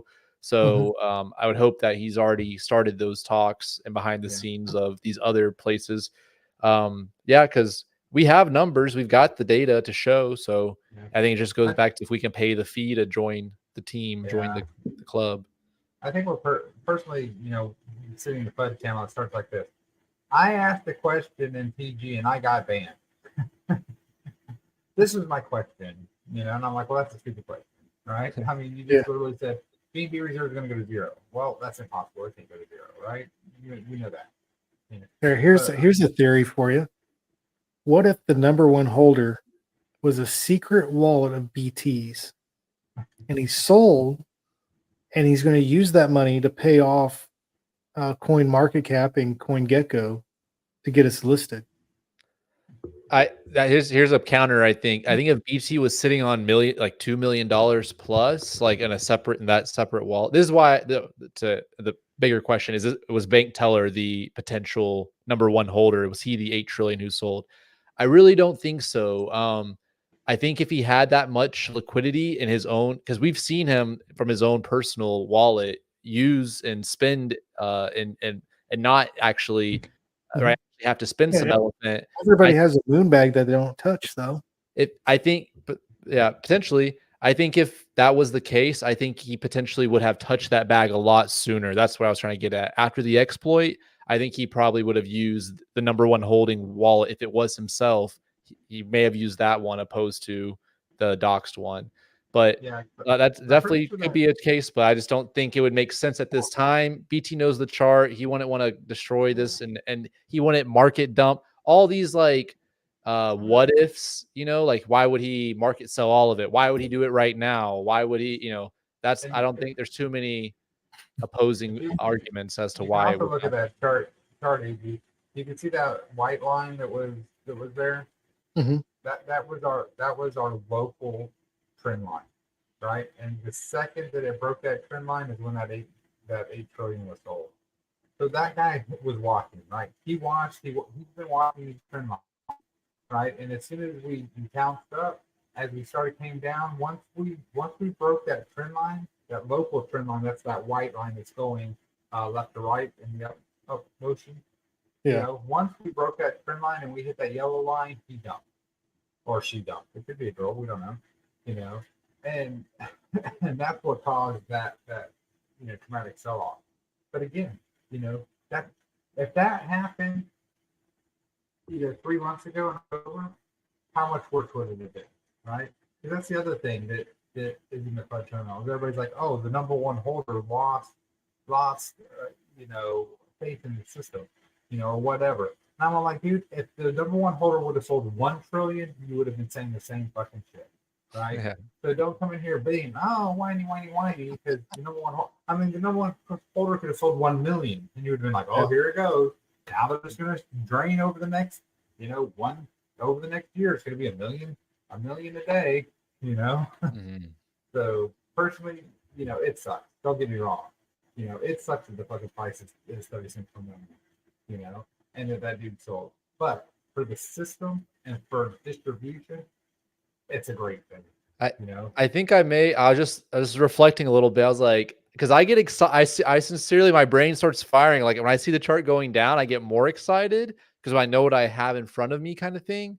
Because if you think about after the exploit happened, that's when I started jumping in the pool and everything. Like when we reach max pain, I reach like max excitement because I get like frothy at the mouth. I stay up at night thinking about this because I just maybe I'm deranged and maniac, but I just get excited when I see opportunity, right? So with it, because it always goes back to time horizons and goes back to if there's something better. I promise you guys, the day I find something better in DeFi, I'll be talking about that nonstop. I'm a profit maxi. I'm here to make gains. I hold a lead. I enjoy elephant money and everything, but trust me, when it comes to making gains, that's what I'm about. If we're not talking gains, then we're not talking. Shout out to Crypto Slow when he's going to be on the show. We gotta get Slow on the show. But he actually, everyone sent a prayer to Slow. He just had eye surgery, so we got to make sure his eyesight returns back to perfection. That way, he can continue to have great calls and see in the future. But overall, I mean, yeah, I don't know. I just think reflecting, I was like, I get excited honestly because it goes back to the people who make money in crypto think differently than the people who don't make money in crypto. Like, think how many people, I'm just going to be honest, who bought on that run up that we just had, the run up, the previous one. I'm trying to get my arms here. Yeah. And now they've sold, right? They got taxed 10% on the way in. They didn't really know what they were doing. Their word of mouth. Now it's going, we're doing distribution the last 2-3 months, 60 days, 90 days. And they didn't see what just happened in 30 days when it went up, all that. So anyway, I just get excited because it just means that I have more time and more opportunity to make some gains with quality projects from one of the best in the business. So, exactly. So what is this? We got Trunk? Yeah, exactly. You said you got excited and you're at max excitement, so I had to change your name there. Was I get excited? Change my name to Guy. Let's go. I'm Guy. Guy. Oh, I've been Guy. I've been Guy this whole time. When did this happen? Guy equals wood. You said you were at max excitement. I had to change your name there. Nice. Max. There you go. Max excitement. Good one. Good one. Let's see this. All right. So what do we got going on here? Speaking of wood, let's talk about Trunk. I don't know about Trump, man. It's crazy. I thought we were good. We ran up, we broke all the resistance, and then we just kind of slowly. This is a 4-hour chart, right? Yeah, this is a 4-hour chart. So over the last 4 days, we've just been grinding down. And hopefully, we've kind of hit that new trend line. That white is a test line. So if we can hold that white line and start grinding up, then that'll be the new trend line. So again, same thing. Trump. What are we at? 30,000, 300,000 stats burn. Yeah, but I think just right around there, 289,000, 290, 300, something like that. Oh. So I mean, you have something that has 120 million roughly total supply. We've started the march, the long walk for now. It'll pick up. It'll pick up. Excuse What are you laughing at? me What are from you laughing. I'm watching the football game going on right now, and they tried to dunk them. Football game. It's the national championships going on right now. Football, like football. Yeah, I've been watching it right now. Michigan just won. Oh, Breaking news. breaking Michigan news. won. What's the score? It's I don't even know who the hell they were 34 to playing. 13. That's what the Jim main whale and Harbaugh. elephant money. He sold out to put a bet on the game. He hit. He's coming Hey. back. They tried dunking Jim Harbaugh with the Gatorade bath, Nah, and he saw it coming and he threw one of his players in front of him. nah. I was like, oh damn. Didn't know Sorry you about can be suspended and still win the national championship. Yeah. Just goes to show you don't need coaching. Ooh, burn. Just kidding. But as for Trump, if you believe in it, we're at 9 cents. You know, we're at, it's not going to get much lower. So the lowest it got was 8 cents. So you're not going to be losing much buying here, buying. You know, if you're waiting for it to go lower, it's really not going to get that much lower in the long run. You know, you're definitely at a, you know, maybe DCA if you're looking to get into DCA in the next, you know, month or two. You know, and then if it spikes up, well, then you can always jump in there in your DCA thing. Trunk's a good buy. Elephant's a better buy. Elephant's a better buy. In my very unprofessional opinion. Don't sue me, bro. You know, this whole thing reminds me of being an early Bitcoin holder where, right, Bitcoin was at $2, ran up to $20 to crash back down to $5, and ran up to $50, crash back down to $12. And like, that's kind of what we're experiencing when we look at the Bitcoin adjusted price where, you know, I think Elephant token ran up to $25. What was the max? $30 a Bitcoin adjusted price, something like that. And now we're back down to 14 or something. And right, all those people who, you know, ran away, they didn't really know what they had in their hands, or they bought a pizza for 10,000 Bitcoin. And then a decade later, who has the conviction to hold like that? Very few people. And people overinvest. They put in money they don't need to be investing with. And so anyway, it's exciting times for me. I kind of see this as like a rebirth of the ecosystem as we lock down and burn the keys and renounce ownership. It's kind of like another rebirth. When do you think that's going to happen? Do you think it's going to happen before February? Because he originally said he wanted to do it before the end of the year. Yeah. You know, what other changes has he mentioned that's on the docket that haven't been pushed yet? Do you think of any? Can you think of any ones that besides, we did the futures update to the BNB kind of change now off of BUSD? Are there any other major changes he's looking to do in the next? Just the UI. That's all I can think of. Yeah, I think he's been working on that too, right? He should have outsourced that.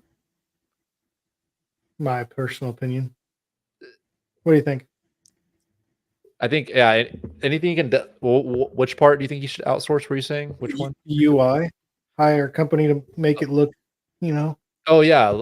A huge fan of that. Yeah. There, no offense. I've shown the Elephant One website to a few people and they say, what the hell is this? Like it looks degen and you don't want to be that anymore. I think that's the old school way of thinking we should be.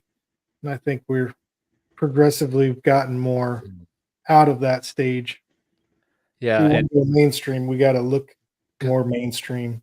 exactly, because right now, unless you are crypto savvy or computer savvy, if you're just if you're new to crypto and you saw Elephant through the Rugs to Riches podcast, hey, then you may be a bit overwhelmed or confused. There are pages and to bank teller, a MIT computer scientist is like, oh, this is the most logical format and everything has a place. It's funny. I do remember when I first came to Elephant Money, you scroll down on the stats page and there's this, and then this. There's all the stats. I mean, to someone with no crypto experience, that's super overwhelming. And I don't see many other projects that are that, in his case, he's trying to be transparent and show the analytics, but it might be off-putting to some people who are like, this is way too much. I don't. So what would you suggest? Put them in a folder so you could be like a details, and you click that. I wish Elephant Money looked like Robin Hood, right? As simple as possible. Use copy, not copy, beg, borrow, steal, copy, great artist, that whole thing. Follow the method that works in terms of UI from other financial applications. Who did the artwork for the whitelisting, white papers? I mean, who did the artwork? Oh, I'm not sure. For that, I know you're talking about generated those images, kind of. Yeah, the white paper looks nice. Yes, that looks user-friendly. That's exactly what I agree with. Then bank teller might push back and say, well, look at like Curve financing. That looks crazy. Looks very, strange to most people. But like we're talking about, if adoption is the name of the game, if each one teach one's the name of the game, the less friction there is, the greater adoption will be. All right, Georgia, what's your question? Thanks for joining the show tonight. Where are you from? No, yeah. All right, yeah. Question time. Who else got questions in the chat? Let's see them. What she has. Do you have a boing sound? Boing. There we go. We got that. We got. I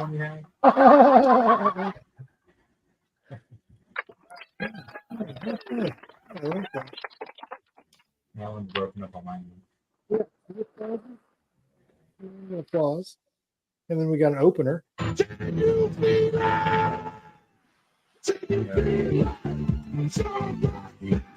That's very cool. Yeah, they're not coming through. And I got 3 custom ones. Yeah, can you put the soundboard like through the main audio? Because is it just going through the speaker right now, like when you play it?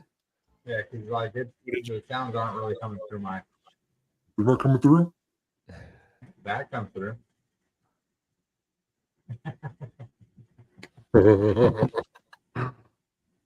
He's so mean. Dang. Ooh, dang. You roasted you, Your my biggest man. fan. I'm still working on it. I don't know all the features yet. It's my first day using it. But yeah, I don't know. Well, we can add like 3 custom ones. So whatever you guys want. Maybe I'll get you to say something. And yeah, that'd be kind of cool. I gotta think of some catchphrases. What would be a good soundboard by Elephant? I don't know. What do I think? We need her. Bye. No, we need her to say something that chastises you. Okay, Like that'll be time you easy. do something We'll be dumb, excited to do that. But what's that? What was Kramer's sound? Bye. Yeah, bye. Man, All right, I'll try to get that. Bye. We'll have to look it up, see if I can find it on YouTube and record it. I've read about, because when Kramer was a trader and had was actually out in the battlefield like we are today, maybe one day we'll have a funny show and AG will do the full circle with his soundboard. But anyway, Kramer loved just throwing keyboards at people, loved like smashing them against the wall, like going crazy. Like all of the people who worked for him were like scared of him. And now he's just a ha, Bitcoin's looking good, and now but I gotta bring that energy to crypto. I gotta start throwing some keyboards around, maybe with some gains I buy Some keyboards around. You should go to the Goodwill and find like an old school computer. Yeah, use that to throw around. Yeah, when an elephant's pissed, when I'm angry, I'll just just have keys flying while we're on the podcast. Take the keyboard, smash it on my head. Yeah, are you serious right now, guys? What have we been talking about? Stick to the plan. Come on, guys. You see something like this? Yeah, exactly. Yeah, that Come would on, be a Herb. bummer. Let's go. We got to get it. We got to get a hold on this. Freaking, this is ridiculous. Well, it's kind of like what I wanted to circle back to what Debo said. Debo. Oh yeah. Yeah. They're saying people are wanting to be unlocked out of futures so they can buy elephant and NFTs now. I think that was kind of the problem, right? After that first sell-off, I think the focus kind of changed, right? And everybody's like, oh, you should be in if you don't like volatility, be in futures, right? And then I think what led that long elongated sell-off was people that were selling and going to futures, right? And now they're like, well, fuck, now futures isn't what you told me it was. Now I want to be back in elephant. So it's like a full circle, right? Yeah. And like we talk about, everyone loves buying when it's green. They're like, buy more when it's green, buy more when it's red. They're like, so I'm getting out of here. I'm not gonna be the last guy. I'll be the last guy. Me and Bertha will be hanging out in the LP. I'll be like, hey Bertha, what's going on? Yeah, that's that human nature, right? Like all things beef. What he said, he's like, hey, when we hit that top, he's like, I sold part of my bag because that's just kind of human nature. You get that double top. And all those people that bought on the first run up that were holding this whole time now sold at a break even. That's kind of what I said in Discord. Is like, listen, I got your feeling. The first run up I bought 2 or 3 weeks before the exploit. I said, but I was trying everything I could do before the exploit to get to 10 billion. Like I was selling everything. I was selling all my crypto, to get to that 10 billion mark because reflections at that time were just killing it, right? And I was like, damn, if I can get to 10 billion, I can, that'll give me X amount of money per month in reflections. I can sell yada yada yada. Well, because of the exploit, I was able to 10x that number, right? And that's exactly what I've been trying to tell the people on Discord. Like, listen, if you bought the top, right? Why do you still have your elephant? If you bought the top of the second wave and you still have your elephant, now is the time that you should be DCA, right? Yeah. Because now is whenever you bring that dollar cost average down of your overall buy, right? So you bought 1,000, with more. You hear that, Georgie? You bought $1 billion. You need to buy some more. Right. If you bought $1 billion at the top, that same money that you spend at the top, let's call it $200. If you spend that $200 now, you're going to have $3 billion. So you're going to triple the amount you triple the amount you have for the same dollar value, and that's just it falls on deaf ears, right? You're casting pearls to swine. You're trying to give them the playbook. Whatever you want to call it, and I don't want to ostracize anybody, but if you get involved with something, understand how it works, understand the behavior of the system, and understand that, I don't know, but like we're saying, that's all.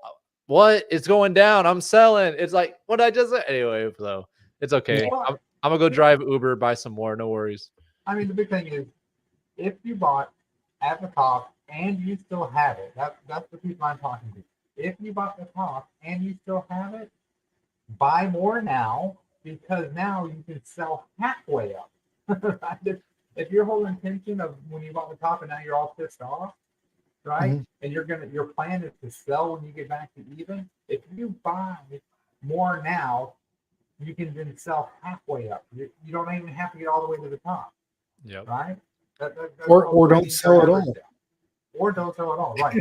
I'm not advocating. But that's only double. If you bought the top and you're still here, right? You're still part of Elephant. There has to be a reason why you're still here. Yeah. Right. You either enjoy the ecosystem, you understand the ecosystem, you realize we've been in 2 parabolic runs, so a third one's going to happen, right? Yeah, I'm excited because this last run up happened when Bertha was at 160 trillion, 170, like she was getting back to almost to 2 trillion, 212, where we're still attempting to reach. But it just excites me because we just, like you're saying, this third next leg up. oh my gosh, if Bertha really can make it where, there's less than 100 trillion left for sale, now there's less than 90 trillion less for, now there's 85 trillion, like, and that's the new ceiling of, possibilities. Like, it's going to be crazy. I'm gonna pull up, we can call it whenever you guys are ready, but I was going to look up one more thing if to see what currently, do you know how much the, is in the LPs right now that we're back at? I have a number. I'm pulling Yeah, it It up. was like 125, I think. Let's see. Bum, bum, bum. Put up here. How much in the LPEs? Now, next week, 126.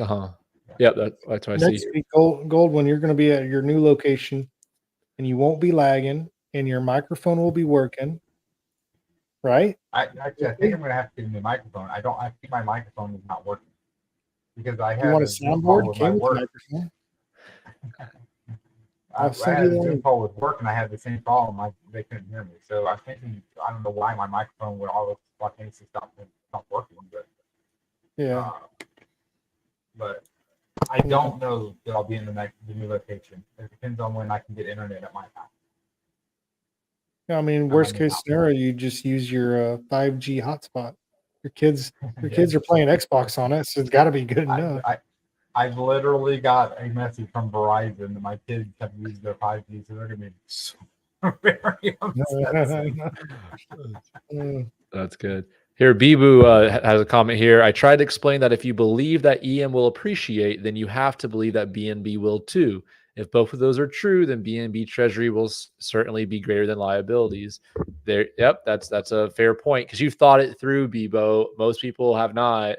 They think that they see it going down and think it's going to go down, and they don't see that Bertha has millions of dollars backing it up. They don't understand the mechanisms, etc. So no, you're right on point with that. So no worries on that side of town. Yeah. All right, Hey guys, it's getting late. If you haven't, sorry, AJ. Guys, if you haven't, please hit the like button. And if you haven't subscribed, please subscribe. We're almost to 300. We kind of slowed down. We're kind of like Bertha, trying to hit that 200 trillion. We're trying to hit that 300 mark. Yep, we're going to be having some edits of these conversations too. So look forward to seeing some of the highlights and clips from these shows. We're going to be having more content like that coming out. And yeah, thank you guys for tuning in. Really appreciate it. Hit the like button if you think Goldwyn should get a new computer and microphone. Next week, and a new house. And a new house. Goldwyn, quit selling your house and just buy a microphone. Right. Thanks for joining us, Georgia. Next week, you're our special guest. I tried. She ain't doing it. All right, guys. Well, each one teach one. You guys have a good one. I'm going to bed. Got to go to work tomorrow. Later. Peace. 9 to 5. 9 to 5.